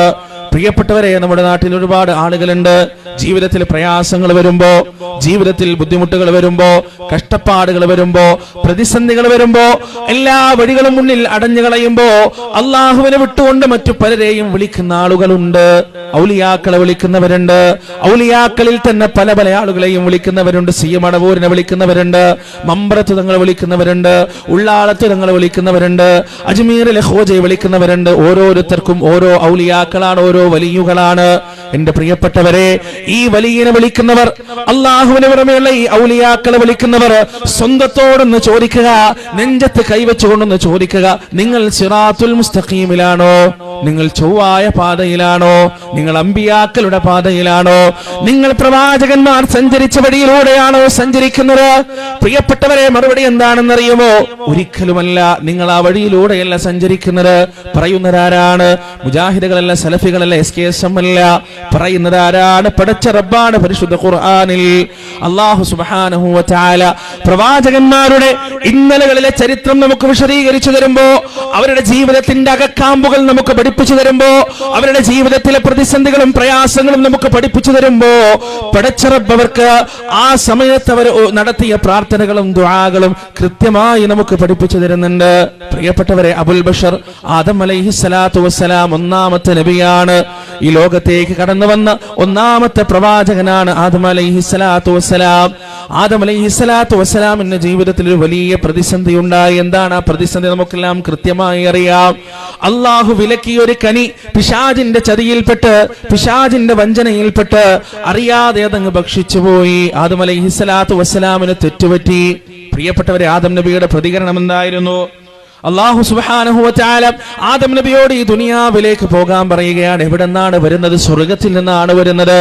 സ്വർഗത്തിന്റെ അവസ്ഥ എന്താണ്? ജരാനരകൾ ബാധിക്കാത്ത, സങ്കടങ്ങളില്ലാത്ത, അധ്വാനിക്കേണ്ടതില്ലാത്ത, അപമാനമോ നാണക്കേടോ ഇല്ലാത്ത, ചൂടില്ലാത്ത, കഷ്ടപ്പാടില്ലാത്ത, പ്രയാസങ്ങളില്ലാത്ത ആ ഉന്നതമായ സ്വർഗീയ സോപാനങ്ങളിൽ നിന്ന് തന്റെ കയ്യിൽ നിന്ന് സംഭവിച്ചൊരബദ്ധം കാരണം ആദം അലൈഹിസ്സലാത്തു വസ്സലാം ഈ ഭൂമിയിലേക്ക് പറഞ്ഞേക്കപ്പെടുകയാണ്, സ്വർഗത്തിൽ നിന്ന് പുറത്താക്കപ്പെടുകയാണ്. വല്ലാത്ത വേദനയുണ്ട് മനസ്സിന്, വല്ലാത്ത പ്രയാസമുണ്ട് മനസ്സിന്, ഹൃദയത്തെ കീറി മുറിക്കുന്ന ദുഃഖമുണ്ട്. പ്രിയപ്പെട്ടവരെ, തന്റെ ശത്രുവിന്റെ ചതിയിൽപ്പെട്ടതാണ്. അവിടെ ആദം അലൈഹിസ്സലാത്തു വസ്സലാം ആ ഹൃദയവേദനയോടുകൂടി, ആ ഹൃദയ നൊമ്പരത്തോടുകൂടി നമ്മുടെ ഉമ്മയും ബാപ്പയും നമ്മുടെ മാതാപിതാക്കൾ ആദ്യമായി നമുക്ക് കാണിച്ചു തന്ന മാതൃക എന്താണ്? പ്രിയപ്പെട്ടവരെ, ആദ്യമായി നമുക്ക് പഠിപ്പിച്ചു തന്ന പാഠം എന്താണെന്നറിയുമോ? ഈ ദുനിയാവിലേക്ക് അവരെത്തിയ ഉടനെ അവർ നടത്തിയ പ്രാർത്ഥന എന്താണ്? ദുആ എന്താണ്? റബ്ബനാ ظلمنا أنفسنا وإن لم تغفر لنا وترحمنا لنكونن من الخاسرين. അല്ലാഹുവേ, ഞങ്ങളിതാ ഞങ്ങളുടെ സ്വന്തത്തോട് അക്രമം ചെയ്തു പോയി, ഞങ്ങൾ തെറ്റ് ചെയ്തു പോയി. റബ്ബേ, വഇൻ ലം തഗ്ഫിർ ലനാ വതർഹംനാ, നീ ഞങ്ങൾക്ക് പുറത്തു തന്നിട്ടില്ലെങ്കിൽ, നീ ഞങ്ങളോട് കരുണ കാണിച്ചിട്ടില്ലെങ്കിൽ, നീ ഞങ്ങളോട് അലിവും വിട്ടുവീഴ്ചയും വാത്സല്യവും കാണിച്ചിട്ടില്ലെങ്കിൽ, ലനകൂനന്ന മിനൽ ഖാസിരീൻ, ഞങ്ങളങ്ങ് നഷ്ടക്കാരിൽ പെട്ടുപോകും. റബ്ബേ, അതുകൊണ്ട് ഞങ്ങൾക്ക് നീ പുറത്തു തരണേയല്ല, ഞങ്ങൾക്ക് നീ മാപ്പ് നൽകണേയല്ല എന്ന് ആദം അലൈഹിസ്സലാത്തു വസ്സലാം റബ്ബിന്റെ മുന്നിൽ, ഹവ്വാ ബീവി റബ്ബിന്റെ മുന്നിൽ പൊട്ടിക്കരയുകയാണ്. ഹൃദയത്തിലൊരു ദുഃഖമുണ്ടായപ്പോ, ഹൃദയത്തിലൊരു പ്രയാസമുണ്ടായപ്പോ ആ ഹൃദയത്തിന്റെ ദുഃഖഭാരം ഇറക്കി വെക്കുന്നത് ലോകത്തിന്റെ രക്ഷിതാവിന്റെ മുന്നിലേക്കാണ്. ഇനിയൊന്ന് നിങ്ങൾ ചിന്തിച്ചു നോക്കുക പ്രിയപ്പെട്ടവരെ. ആദം നബിക്ക് ജിബ്രീലിനെ അറിയാഞ്ഞിട്ടാണോ? മീകായിലിനെ അറിയാഞ്ഞിട്ടാണോ? മലക്കുകളെ അറിയാഞ്ഞിട്ടാണോ? അള്ളാഹുവിന്റെ മുഖറബുകളായ മലക്കുകളെ കുറിച്ച് ആദം അലൈഹിസ്സലാത്തു വസ്സലാമിന് വിവരമില്ലാഞ്ഞിട്ടാണെന്ന് പറയാൻ ആർക്കെങ്കിലും സാധിക്കുമോ? ഒരിക്കലുമില്ലല്ലോ പ്രിയപ്പെട്ടവരെ. പ്രിയപ്പെട്ടവരെ, ആ മലക്കുകൾക്ക് ഈ പ്രപഞ്ചത്തിലെ പേരുകൾ മുഴുവൻ പഠിപ്പിച്ചു കൊടുത്തത് ആദം അലൈഹിസ്സലാത്തു വസ്സലാമാണ്. ആ മലക്കുകളാണ് ആദം നബിയുടെ മുന്നിൽ ആദരവിന്റെ സുജൂദ് ചെയ്തത്. ആ മലക്കുകളോടാണ് അല്ലാഹു സുബ്ഹാനഹു വ തആല ആദം അലൈഹിസ്സലാത്തു വസ്സലാമിന്റെ സൃഷ്ടിപ്പിന്റെ ഒന്നാമത്തെ വാർത്ത അറിയിച്ചത് ആ മലക്കുകളോടാണ്. അതുകൊണ്ട് ആദം നബിക്ക് മലക്കുകളെയും അറിയാം, മലക്കുകൾക്ക് ആദം നബിയെയും അറിയാം. അള്ളാഹുവിന്റെ അർശ് ചുമക്കുന്ന മുഖറബുകളായ മലക്കുകളെ ആദം അലൈഹിസ്സലാത്തു വസ്സലാമിന് പരിചയമുണ്ട്. അള്ളാഹുവിന്റെ മുന്നിൽ ഒരു തെറ്റും ചെയ്യാതെ ഇബാദത്തിൽ കർമ്മനിരതരായി മുന്നോട്ട് പോകുന്ന മലക്കുകളെ ആദം അലൈഹിസ്സലാത്തു വസ്സലാമിന് കൃത്യമായി പരിചയമുണ്ട്. ഹവ്വാ ബീവിക്കും പരിചയമുണ്ട്. പ്രിയപ്പെട്ടവരെ, ഒന്ന് ആലോചിച്ചു നോക്ക്. ആദം അലൈഹിസ്സലാത്തു വസ്സലാമിന്റെ നാവിൽ നിന്ന് എന്റെ റബ്ബിനോടൊന്ന് പറയുമോ, എന്റെ റബ്ബിനോടൊന്ന് ശുപാർശ ചെയ്യുമോ, ഞാനൊരു തെറ്റ് ചെയ്തു പോയി, എന്റെ റബ്ബിനോട് കോപിച്ചിരിക്കുകയാണ്, പടച്ചവൻ എന്നോട് കോപിച്ചിരിക്കുകയാണ്, അതുകൊണ്ട് റബ്ബിന്റെ മുന്നിലേക്ക് നേരിട്ട് പോകാനുള്ള ധൈര്യം എനിക്കില്ല, അവനോട് നേരിട്ട് ചോദിക്കാനുള്ള ധൈര്യം എനിക്കില്ല. എന്റെ മലക്കുകളെ, എന്റെ കൂട്ടുകാരെ, നിങ്ങൾക്ക് എന്നെ അറിയാമല്ലോ, അതുകൊണ്ട് എനിക്ക് വേണ്ടി ഒന്ന് റബ്ബിനോട് നിങ്ങൾ പറയുമോ, റബ്ബിനോട് നിങ്ങൾ സംസാരിക്കുമോ എന്ന് ആദം അലൈഹിസ്സലാത്തു വസ്സലാം ചിന്തിച്ചോ? പ്രിയപ്പെട്ടവരെ, ആദം അലൈഹിസ്സലാത്തു വസ്സലാം അത്തരത്തിലുള്ള പ്രവർത്തനങ്ങൾ ചെയ്തോ? പരിശുദ്ധ ഖുർആൻ 10,000 കൊല്ലം നിങ്ങൾ തിരഞ്ഞാലും ഖിയാമത്ത് നാൾ വരെ അള്ളാന്റെ റസൂലിന്റെ അധ്യാപനങ്ങളിലേക്ക് നിങ്ങൾ ഊളിയിട്ടിറങ്ങിയാലും അത്തരത്തിലൊരു അധ്യാപനത്തെക്കുറിച്ച്, അത്തരത്തിലൊരു ചരിത്രത്തെക്കുറിച്ച്, യാഥാർത്ഥ്യത്തെക്കുറിച്ച് കാണാനോ അറിയാനോ സാധ്യമല്ല. കാരണം ആ പ്രവാചകൻ തികഞ്ഞ തൗഹീദിന്റെ വക്താവായിരുന്നു. ഈ മനുഷ്യകുലത്തിന്റെ ഒന്നാമത്തെ പിതാവ് തികഞ്ഞ കരകളഞ്ഞ തൗഹീദിന്റെ വക്താവായിരുന്നു, ലാ ഇലാഹ ഇല്ലല്ലാഹയുടെ വക്താവായിരുന്നു. അതുകൊണ്ട് ജീവിതത്തിൽ ആ ലാ ഇലാഹ ഇല്ലല്ലാഹ്ക്കപ്പുറത്തുള്ള ആ തൗഹീദിന് വിരുദ്ധമായ ഒരു പ്രവർത്തനം ഒരിക്കലും അദ്ദേഹം പ്രവർത്തിച്ചില്ല എന്നതാണ് സത്യം. പ്രിയപ്പെട്ടവരെ, ആദം അലൈഹിസ്സലാത്തു വസ്സലാമിന്റെ കാലം കഴിഞ്ഞു. കാലം അങ്ങനെ മുന്നോട്ട് പോകുകയാണ്. മനുഷ്യകുലം അങ്ങനെ വ്യാപിക്കുകയാണ്. നഗരങ്ങളിൽ നിന്നും ഗ്രാമങ്ങളിലേക്കും സാഗരങ്ങൾ കടന്നുകൊണ്ട് അങ്ങനെ മനുഷ്യകുലം അങ്ങനെ വ്യാപിച്ചു വരികയാണ്. അതാ ഇശീസ് നബി അലൈഹിസ്സലാത്തു വസ്സലാം വരുന്നു, ഇദ്രീസ് നബി അലൈഹിസ്സലാത്തു വസ്സലാം വരുന്നു, പിന്നീട് നൂഹ് നബി അലൈഹിസ്സലാത്തു വസ്സലാം വരികയാണ്. ആ നൂഹ് നബി അലൈഹിസ്സലാത്തു വസ്സലാമിന്റെ ജീവിതത്തിലും ഉണ്ടായിട്ടുണ്ട് പല പ്രതിസന്ധികളും, പല കഷ്ടപ്പാടുകളും. പ്രിയപ്പെട്ടവരൊരു മനുഷ്യൻ, ആ മനുഷ്യന്റെ ഏറ്റവും വലിയ വേദന എന്താണെന്നറിയുമോ? തന്റെ കൺമുന്നിൽ വെച്ച് മക്കൾ മരണപ്പെട്ടു പോകുക എന്നതാണ്. തന്റെ പ്രിയപ്പെട്ട കുട്ടി കൺമുന്നിൽ വെച്ച് മരണപ്പെടുക എന്ന് പറഞ്ഞാൽ ഒരു പിതാവിനെ സംബന്ധിച്ചിടത്തോളം സഹിക്കാൻ പറ്റാത്തതാണ്, താങ്ങാൻ പറ്റാത്തതാണ്. ഫലസ്തീനിന്റെ മണ്ണിലെ പിതാക്കൾ ഇന്ന് അനുഭവിച്ചു കൊണ്ടിരിക്കുന്നതാണ്. അവിടെയുള്ള ഉമ്മമാർ ഇന്ന് അനുഭവിച്ചു കൊണ്ടിരിക്കുന്നതാണ്. ചെയ്ത തെറ്റെന്തെന്നറിയാതെ മരിച്ചു വീഴപ്പെട്ടുകൊണ്ടിരിക്കുന്ന, കൊല്ലപ്പെട്ടുകൊണ്ടിരിക്കുന്ന പാവപ്പെട്ട 10,000 പിഞ്ചുവൈതങ്ങളുടെ മാതാക്കളും പിതാക്കളും ഇന്ന് അനുഭവിച്ചു കൊണ്ടിരിക്കുന്ന വേദനയും പ്രയാസവും അതാണ്. പ്രിയപ്പെട്ടവരെ, നമ്മുടെ ഹൃദയത്തിന്റെ വസന്തമാണ് നമ്മുടെ മക്കൾ, നമ്മുടെ കണ്ണിന്റെ കുളിർമയാണ് നമ്മുടെ മക്കൾ, നമ്മുടെ ജീവിതത്തിന്റെ ചാലകശക്തിയാണ് നമ്മുടെ മക്കൾ. നാം വിയർപ്പൊഴുക്കുന്നവർക്ക് വേണ്ടിയാണ്, കഷ്ടപ്പെടുന്നവർക്ക് വേണ്ടിയാണ്, ജോലിയെടുക്കുന്നവർക്ക് വേണ്ടിയാണ്, ജീവിതത്തിന്റെ സന്തോഷങ്ങൾ വേണ്ടാന്ന് വെക്കുന്നവർക്ക് വേണ്ടിയാണ്, ജീവിതത്തിന്റെ ആസ്വാദനങ്ങൾ മുഴുവൻ മുന്നിൽ നിന്ന് മാറ്റിവെക്കുന്നത് അവർക്ക് വേണ്ടിയാണ്. പ്രിയപ്പെട്ടവരെ, എന്നാൽ ആ മക്കൾ സ്വന്തം മുന്നിൽ നിന്ന് മരണപ്പെടുക എന്ന് പറഞ്ഞാൽ, സ്വന്തം മക്കൾ കൺമുന്നിൽ വെച്ചൊരു അപകടത്തിൽപ്പെടുക എന്ന് പറഞ്ഞാൽ അത് നമ്മെ സംബന്ധിച്ചിടത്തോളം താങ്ങാൻ കഴിയാത്തതാണ്, സഹിക്കാൻ കഴിയാത്തതാണ്. നമ്മളിങ്ങനെ റോഡ് സൈഡിൽ നിൽക്കുമ്പോ ചീറിപ്പാഞ്ഞു വരുന്ന ഒരു വാഹനം നമ്മുടെ മകനെ അടിച്ചു തെറിപ്പിക്കുന്ന നമ്മൾ കണ്ടു കഴിഞ്ഞാൽ ഒരുപക്ഷെ ജീവിതത്തിന്റെ അവസാനം വരെ നാം പൂർവ്വസ്ഥിതിയിലേക്ക് വരാൻ സാധ്യതയില്ല. നാം പിന്നെ ഒരു നോർമലായ ജീവിതം നയിക്കാൻ സാധ്യതയില്ല. നമ്മുടെ മനസ്സ് തെറ്റാൻ സാധ്യതയുണ്ട്. നാം ആകെ വല്ലാത്തൊരവസ്ഥയിലേക്ക് പോകാൻ സാധ്യതയുണ്ട്. പ്രിയപ്പെട്ടവരെ, മഹാനായ നൂഹ് നബി അലൈഹിസ്സലാത്തു വസ്സലാമിന്റെ ജീവിതത്തിൽ സ്വന്തം മകൻ മരിക്കുന്ന ഒരു രംഗം കാണേണ്ടി വന്നിട്ടുണ്ട്. സ്വന്തം മകനതാ വെള്ളപ്പൊക്കത്തിൽ ഭീമാകാരമായ തിരമാലയിൽ അവനിങ്ങനെ മുങ്ങിത്താണ് കൊണ്ടിരിക്കുകയാണ്, മുങ്ങിത്താണ് മരിച്ചുകൊണ്ടിരിക്കുകയാണ്. നൂഹ് നബി അലൈഹിസ്സലാത്തു വസ്സലാമിന്റെ മുന്നേ ഒരുപാട് പ്രവാചകന്മാരുണ്ട്. ഈ പറഞ്ഞതുപോലെ ആദം നബിയുണ്ട്, ഷീസ് നബിയുണ്ട്, ഇദ്രീസ് നബിയുണ്ട്, ഒട്ടനവധി പ്രവാചകന്മാർ നൂഹ് അലൈഹിസ്സലാത്തു വസ്സലാമിന്റെ മുന്നേ തന്നെ വന്നിട്ടുണ്ട്. പ്രിയപ്പെട്ടവരെ, നൂഹ് അലൈഹിസ്സലാത്തു വസ്സലാം തന്റെ മകനെ ഒന്ന് രക്ഷിക്കാൻ, തന്റെ മകന്റെ കൈ ഒന്ന് പിടിക്കാൻ, ആ മകനെ ഒന്ന് പിന്താങ്ങാൻ, ആ മകനെന്ന് പുറത്തു കൊടുക്കാൻ ആരെയാണ് നൂഹ് അലൈഹിസ്സലാത്തു വസ്സലാം വിളിച്ചത്? ആദം അലൈഹിസ്സലാത്തു വസ്സലാമിനെ വിളിച്ചോ? ഇദ്രീസ് നബിയെ വിളിച്ചോ? ശീസ് നബിയെ വിളിച്ചോ? ഇന്നലകളിൽ കഴിഞ്ഞുപോയ മഹാരഥന്മാരായ ഔലിയാക്കളെ വിളിച്ചോ? ഇല്ല. പിന്നെ നൂഹ് അലൈഹിസ്സലാത്തു വസ്സലാം വിളിച്ചതാരെയാണ്? റബ്ബി ഇന്ന ബനീ മിൻ അഹ്ലി വ ഇന്ന വഅദകൽ ഹഖ് വ അൻത അഹ്കമുൽ ഹാകിമീൻ. അല്ലാഹുവേ, എന്റെ രക്ഷിതാവേ, എന്റെ റബ്ബേ, എന്റെ സങ്കടങ്ങൾ കാണുന്ന, എന്റെ വേദനകൾ കാണുന്ന, എന്റെ സന്തോഷങ്ങൾ അറിയുന്ന, എന്റെ സന്താപങ്ങൾ അറിയുന്ന, എന്റെ ഹൃദയത്തിന്റെ മിടിപ്പറയുന്ന, എന്റെ മനോവേദനകളും വേദനകളും അറിയുന്ന, എന്റെ കണ്ണുനീരറിയുന്ന, എന്റെ ജീവിതത്തിന്റെ രഹസ്യവും പരസ്യവും ഒരുപോലെ അറിയുന്ന, എന്റെ തേട്ടങ്ങൾ അറിയുന്ന, അർത്ഥനകൾ അറിയുന്ന, പ്രാർത്ഥനകൾ അറിയുന്ന, ദുആ അറിയുന്ന എന്റെ റബ്ബേ, എന്റെ മകൻ എന്റെ കുടുംബത്തിൽപ്പെട്ടവനാണ്, എന്റെ ബീജത്തിൽ പിറന്നവനാണ്, ഞാനാണ് അവനെ പോറ്റി വളർത്തിയത്, നോക്കി വളർത്തിയത് എന്ന് അള്ളാഹുവിനോട് നൂഹ് നബി അലൈഹിസ്സലാത്തു വസ്സലാം സഹായം തേടുന്ന കാഴ്ചയാണ് പിന്നീട് നമ്മൾ കാണുന്നത്. റബ്ബ് സുബ്ഹാനഹു വ തആല ഇത് തിരുത്തി കൊടുത്തിട്ടുണ്ട് എന്നത് വേറെ കാര്യമാണെന്നാലും നൂഹ് അലൈഹിസ്സലാത്തു വസ്സലാമിന് ജീവിതത്തിൽ ഒരു പ്രതിസന്ധി വന്നപ്പോ, ജീവിതത്തിൽ ഒരു പ്രയാസം വന്നപ്പോ, മനസ്സിടുങ്ങിയപ്പോ, ഹൃദയം വേദനിച്ചപ്പോ നൂഹ് അലൈഹിസ്സലാത്തു വസ്സലാം വിളിച്ചതാരെയാണ്? പ്രിയപ്പെട്ടവരെ, ലോകത്തിന്റെ രക്ഷിതാവായ അള്ളാഹുവിനെയാണ്, പടച്ച റബ്ബിനെയാണ്. ഇന്നലകളിൽ കഴിഞ്ഞുപോയ പ്രവാചകന്മാരെ വിളിക്കാൻ നൂഹ് നബി അലൈഹിസ്സലാത്തു വസ്സലാം തയ്യാറായില്ല. അവിടെ നിന്ന് അങ്ങോട്ട് പ്രിയപ്പെട്ടവരെ വീണ്ടും ഒരുപാട് കാലം മുന്നോട്ട് വരുമ്പോ, കാലം ഇങ്ങനെ വീണ്ടും ഒരുപാട് മുന്നോട്ട് വരുമ്പോ അതാ ഇബ്രാഹിം അലൈഹിസ്സലാത്തു വസ്സലാമിന്റെ ജീവിതം നമുക്ക് കാണുകയാണ്. എന്തെല്ലാം പ്രതിസന്ധിയാണ് മഹാനുഭവന്റെ ജീവിതത്തിൽ കഴിഞ്ഞു പോയത്, എന്തൊക്കെ ബുദ്ധിമുട്ടുകളും പ്രയാസങ്ങളുമാണ്. ആ സമയത്ത് ഇബ്രാഹിം അലൈഹിസ്സലാത്തു വസ്സലാം നടത്തിയ പ്രാർത്ഥന എന്താണ്? അദ്ദേഹത്തിന്റെ മനസ്സിലുണ്ടായ ആ സമാധാനവും സമാശ്വാസവും എന്താണ്? വഖാല ഇന്നി മുഹാജിറുൻ ഇലാ റബ്ബി സയഹ്ദീ.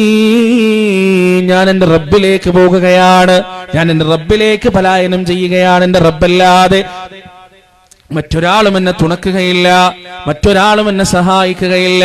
പ്രിയപ്പെട്ടവരാ, മനുഷ്യന്റെ മനസ്സ് വല്ലാതെ ആകുലതപ്പെടാൻ സാധ്യതയുള്ള, വല്ലാതെ കിടിലം കൊള്ളാൻ സാധ്യതയുള്ള ഒരു രംഗമാണ് നമ്മളൊക്കെ പണ്ട് തൊട്ടേ വാദകളിലും പരിപാടികളിലും കേട്ടുപരിചയിച്ച മഹദി ഹാജറ ബീവിയെയും ഇസ്മായിൽ അലൈഹിസ്സലാത്തു വസ്സലാമിനെയും ആൾപ്പാർപ്പില്ലാത്ത, ജനതയില്ലാത്ത, കൃഷിയിടങ്ങളില്ലാത്ത, വെള്ളമില്ലാത്ത, ഭക്ഷണമില്ലാത്ത ഊഷരഭൂമിയായ മക്കയുടെ മൊട്ടക്കുന്നുകളിൽ ചെന്നാക്കിക്കൊണ്ട് ഇബ്രാഹിം അലൈഹിസ്സലാത്തു വസ്സലാം മടങ്ങുമ്പോ പ്രിയപ്പെട്ടവരെ, ആ മനുഷ്യന്റെ മനസ്സ് വേദനിക്കുന്നുണ്ടായിരുന്നു, ആ മനുഷ്യന്റെ മനസ്സ് പ്രയാസപ്പെടുന്നുണ്ടായിരുന്നു. പക്ഷേ ആ തിരിഞ്ഞു നടത്തം അല്ലാഹുവിന് വേണ്ടിയാണ്, ആ തിരിഞ്ഞു നടത്തം റബ്ബിന് വേണ്ടിയാണ്, ആ തേട്ടവും റബ്ബിനോട് തന്നെയാണ്. അടിവരയിട്ട് മനസ്സിലാക്കണേ, ആ തേട്ടവും റബ്ബിനോട് തന്നെയാണ്. വേദനിക്കുന്ന ഇബ്രാഹിം അലൈഹിസ്സലാത്തു വസ്സലാമിന്റെ ഹൃദയാന്തരങ്ങളിൽ നിന്ന് ഒരു ദുആ ഉയരുകയാണ്, പ്രാർത്ഥന ഉയരുകയാണ്. റബ്ബനാ ഇന്നി അസ്കൻതു മിൻ ദുർരിയതി ബിവാദിൻ ഗൈരി ദീ സറഇൻ ഇൻദ ബൈതികൽ മുഹറം റബ്ബനാ ലിയുഖീമുസ് സ്വലാഹ് ഫജ്അൽ അഫ്ഇദതൻ മിനൻ നാസി തഹ്വീ ഇലൈഹിം വർസുഖ്ഹും മിനത്ത് തമറാത്തി ലഅല്ലഹും യശ്കുറൂൻ. അല്ലാഹു എന്റെ സന്താനത്തിൽപ്പെട്ട ഒരു വിഭാഗത്തെ, ഇസ്മാഈലിനെ, എന്റെ പ്രിയപ്പെട്ടവളെ, നിന്റെ പരിശുദ്ധമായ ഭവനത്തിന്റെ അടുത്ത് ഒരു കൃഷിയിടം പോലും ഇല്ലാത്ത, ഒരു പുൽനാമ്പ് പോലും മുളച്ചു പൊങ്ങാത്ത, ഒരു കാരക്കയുടെ മരം പോലും ഇല്ലാത്ത, ഒരു ഉറവയില്ലാത്ത, കിണറില്ലാത്ത, നദിയില്ലാത്ത, വെള്ളത്തിന്റെ ഒരു ഉറവിടവുമില്ലാത്ത ആ ഊഷര ഭൂമിയിൽ പടച്ച റബ്ബേ വിട്ടേച്ചുകൊണ്ട് ഞാനിതാ പോകുകയാണ്, ഞാനിതാ മടങ്ങുകയാണ്. റബ്ബേ, നിന്റെ പരിശുദ്ധമായ ഭവനത്തിന്റെ അടുത്താണ്. ഫജഅൽ അഫ്ഇദതൻ മിനൻ നാസി തഹ്വീ ഇലൈഹിം. അതുകൊണ്ട് അവരിലേക്ക് നീ ജനങ്ങളെ എത്തിക്കണമേ, അവരിലേക്ക് നീ ആൾക്കൂട്ടത്തെ എത്തിക്കണമേ, അവർക്ക് നീ തിന്നാൻ കൊടുക്കണേ റബ്ബേ, ഭക്ഷണം കൊടുക്കണേ റബ്ബേ, വെള്ളം കൊടുക്കണേ റബ്ബേ എന്ന് ഇബ്രാഹിം അലൈഹിസ്സലാത്തു വസ്സലാം എന്ന ഭർത്താവിന്റെ, എന്ന വാപ്പാന്റെ തേട്ടം ഹൃദയാന്തരങ്ങളിൽ നിന്ന് ഉയരുന്നത് ആരോടാണ് പ്രിയപ്പെട്ടവരെ? ലോകത്തിന്റെ രക്ഷിതാവായ അല്ലാഹുവിനോടാണ്, പടച്ച റബ്ബിനോടാണ്. ലഅല്ലഹും യശ്കുറൂൻ. അവർ നന്ദി ചെയ്യുന്നവരാകാം റബ്ബേ എന്ന് പറഞ്ഞ് ഇബ്രാഹിം അലൈഹിസ്സലാത്തു വസ്സലാം തന്റെ ജീവിതത്തിൽ സുപ്രധാനമായ ഒരു സമയത്ത് റബ്ബ് സുബ്ഹാനഹു വ തആലയുടെ മുന്നിൽ ബരമേൽപ്പിക്കുന്ന കാഴ്ചയാണ് അവിടെ നമുക്ക് കാണാൻ സാധിക്കുക. പ്രിയപ്പെട്ടവരെ, പിന്നീട് അദ്ദേഹത്തിന്റെ ജീവിതത്തിൽ പല സന്ദർഭങ്ങളിലും വളരെ അത്യന്താപേക്ഷിതമായ ഘട്ടത്തിൽ റബ്ബിനെ വിളിക്കുന്ന പല രംഗങ്ങളും നമുക്ക് കാണാൻ കഴിയും. അതുകൊണ്ടാണ് ഇബ്രാഹിം ഇബ്രാഹിമിനെ ഖലീലുല്ലാഹ് അലൈഹിസ്സലാത്തു വസ്സലാം എന്ന് റബ്ബ് ആദരവോടെ ബഹുമാനത്തോടെ വിളിച്ചത്. ഇനി എന്റെ പ്രിയപ്പെട്ടവരെ, കാലം ഇങ്ങനെ കൊണ്ട് മുന്നോട്ട് വരുമ്പോ അതാ യാക്കൂബ് നബി അലൈഹിസ്സലാത്തു വസ്സലാമിന്റെ ചരിത്രം വരികയാണ്. യാക്കൂബ് അലൈഹിസ്സലാത്തു വസ്സലാമിന്റെ ജീവിതത്തിൽ തീർത്താൽ തീരാത്ത ദുഃഖമാണ് ഉണ്ടാകുന്നത്. പ്രിയപ്പെട്ടവരെ, നാം നമ്മുടെ മക്കളെ കുറിച്ച് ആലോചിച്ചിട്ടുണ്ടോ? നമ്മുടെ മക്കൾ നമ്മിൽ നിന്ന് നഷ്ടപ്പെടുകയാണെങ്കിൽ മരണത്തെക്കാൾ വലിയ വേദനയാണ് മക്കൾ നഷ്ടപ്പെടുക എന്ന് പറഞ്ഞാൽ. മക്കൾ മരിച്ചു കഴിഞ്ഞാൽ വിശ്വാസിയായ ഒരു മനുഷ്യനെ സംബന്ധിച്ചിടത്തോളം എന്റെ റബ്ബിന്റെ അടുത്തേക്കാണ് എന്റെ കുട്ടി പോയത് എന്ന സമാധാനം ഉണ്ടാകുമെന്നാൽ നമ്മുടെ മക്കൾ ഒരു ദിവസം സ്കൂൾ വിട്ടിട്ട് വീട്ടിലേക്ക് മടങ്ങിയെത്തുന്നില്ല, മദ്രസ വിട്ടിട്ട് വീട്ടിലേക്ക് മടങ്ങിയെത്തുന്നില്ല. ആഴ്ചകൾ കഴിയുകയാണ്, മാസങ്ങൾ കഴിയുകയാണ്, വർഷങ്ങൾ കഴിയുകയാണ്, കുഞ്ഞ് തിരിച്ചു വരുന്നില്ല, കുട്ടി തിരിച്ചു വരുന്നില്ല. ഒരു പിതാവിന്റെയും മാതാവിന്റെയും മനസ്സിലുണ്ടാകുന്ന വേദനയുടെ ആഴമത്രയായിരിക്കും പ്രിയപ്പെട്ടവരെ, പ്രയാസത്തിന്റെ ആഴമത്രയായിരിക്കും. അത് വാക്കുകളിൽ വിശദീകരിക്കാൻ കഴിയില്ല, വാക്കുകൾ കൊണ്ട് പറഞ്ഞറിയിക്കാൻ സാധ്യമല്ല. എവിടെയാണ് എന്റെ കുട്ടി? എവിടെയാണ് അവൾക്ക് എന്ത് സംഭവിച്ചു? എങ്ങനെയായിരിക്കും അവൾ ജീവിക്കുന്നുണ്ടാകുക? മരിച്ചിട്ടുണ്ടാകുമോ? ജീവിക്കുന്നുണ്ടാകുമോ? എവിടെന്തെങ്കിലും പ്രയാസങ്ങളും പീഡനങ്ങളും അനുഭവിക്കുന്നുണ്ടാകുമോ? എന്നിങ്ങനെയുള്ള 10,000 ചോദ്യങ്ങൾ കൊണ്ട് ജീവിതം മുഴുവൻ വല്ലാത്തൊരവസ്ഥയിലായി പോകും പ്രിയപ്പെട്ടവരെ. സമാധാനമുണ്ടാകില്ല, ഉറങ്ങാൻ കഴിയില്ല, ഉണ്ണാൻ കഴിയില്ല, നല്ല രീതിയിൽ മനസ്സ് തുറന്നൊന്ന് ചിരിക്കാൻ കഴിയില്ല. ഇത്തരം ദുരന്തങ്ങളിൽ നിന്ന് റബ്ബ് സുബ്ഹാനഹു വ തആല നമ്മെ ഏവരെയും കാത്തുരക്ഷിക്കുമാറാകട്ടെ.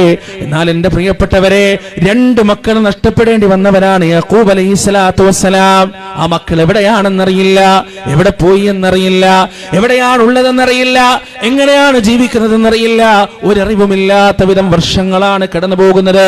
ആദ്യം നഷ്ടപ്പെട്ടത് തന്റെ പ്രിയപ്പെട്ട പൊന്നോമന പുത്രനായ തന്റെ വടിയിലിരുന്ന് താടി തലോടിക്കൊണ്ടിരുന്ന തന്റെ കരളിന്റെ കഷ്ണമായ ഹൃദയത്തിന്റെ വസന്തമായ യൂസുഫിനെയാണ് ആദ്യം നഷ്ടപ്പെടുന്നത്. പിന്നീട് ബിന്യാമീനെയും നഷ്ടപ്പെടുന്നു.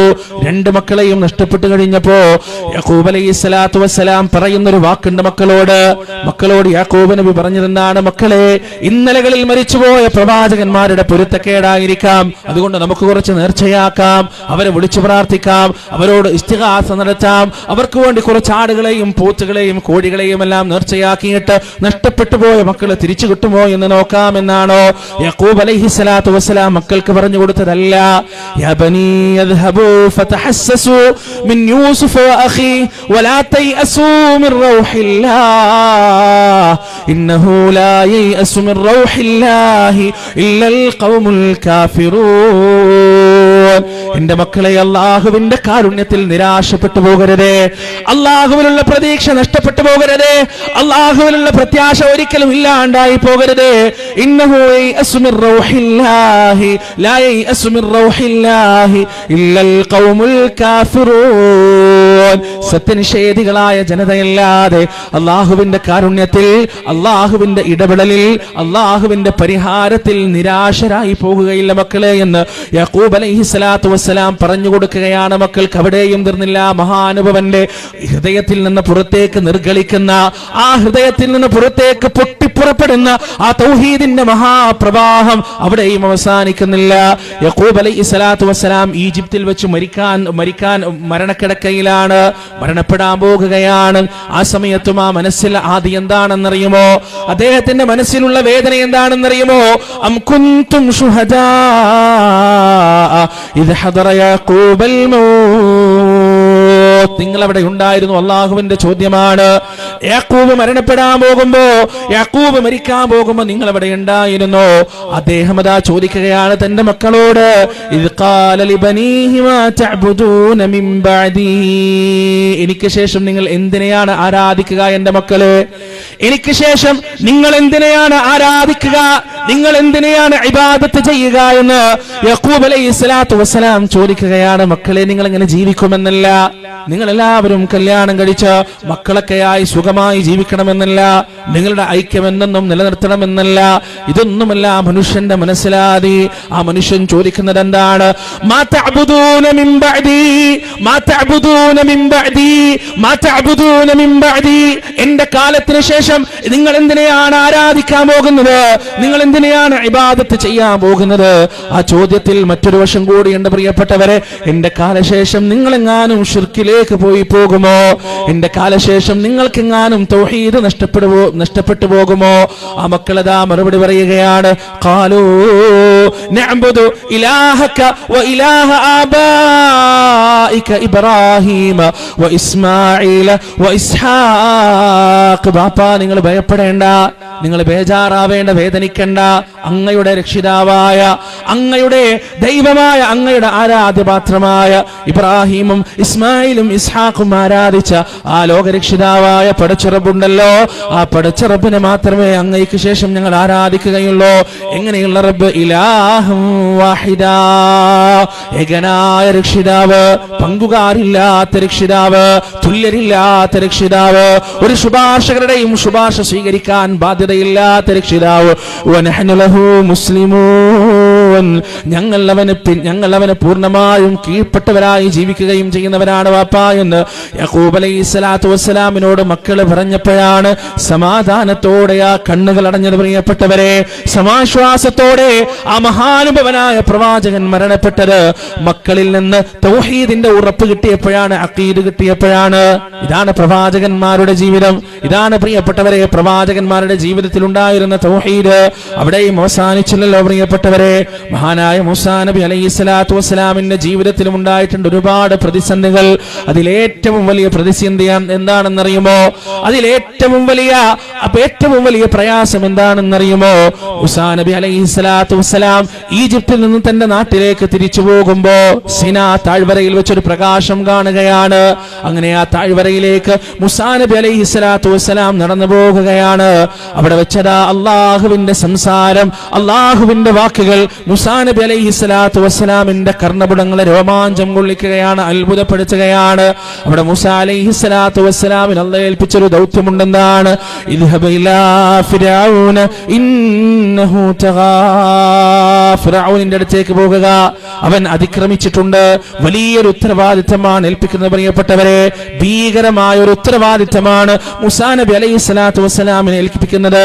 ആ സമയം, ആ പ്രതിസന്ധിയിൽ തന്റെ റബ്ബിനോട് തന്നെ, ആ രക്ഷിതാവിനോട് തന്നെ മൂസാ നബി അലൈഹിസ്സലാത്തു വസ്സലാം ചോദിക്കുകയാണ്, റബ്ബി ഇശ്റഹ് ലീ സ്വദരീ വയസ്സിർ ലീ അംരീ വഹ്ലുൽ ഉഖ്ദതം മിൻ ലിസാനി യഫ്ഖഹൂ ഖൗലി വജഅൽ ലീ വസീറൻ മിൻ അഹ്ലി ഹാറൂന അഖീ ഉശ്ദുദ് ബിഹി അസ്രി വഅശ്രികുഹു ഫീ അംരി കൈ നുസബ്ബിഹക കസീറാ വനദ്കുറക കസീറാ ഇന്നക കുൻത ബിനാ ബസീറാ.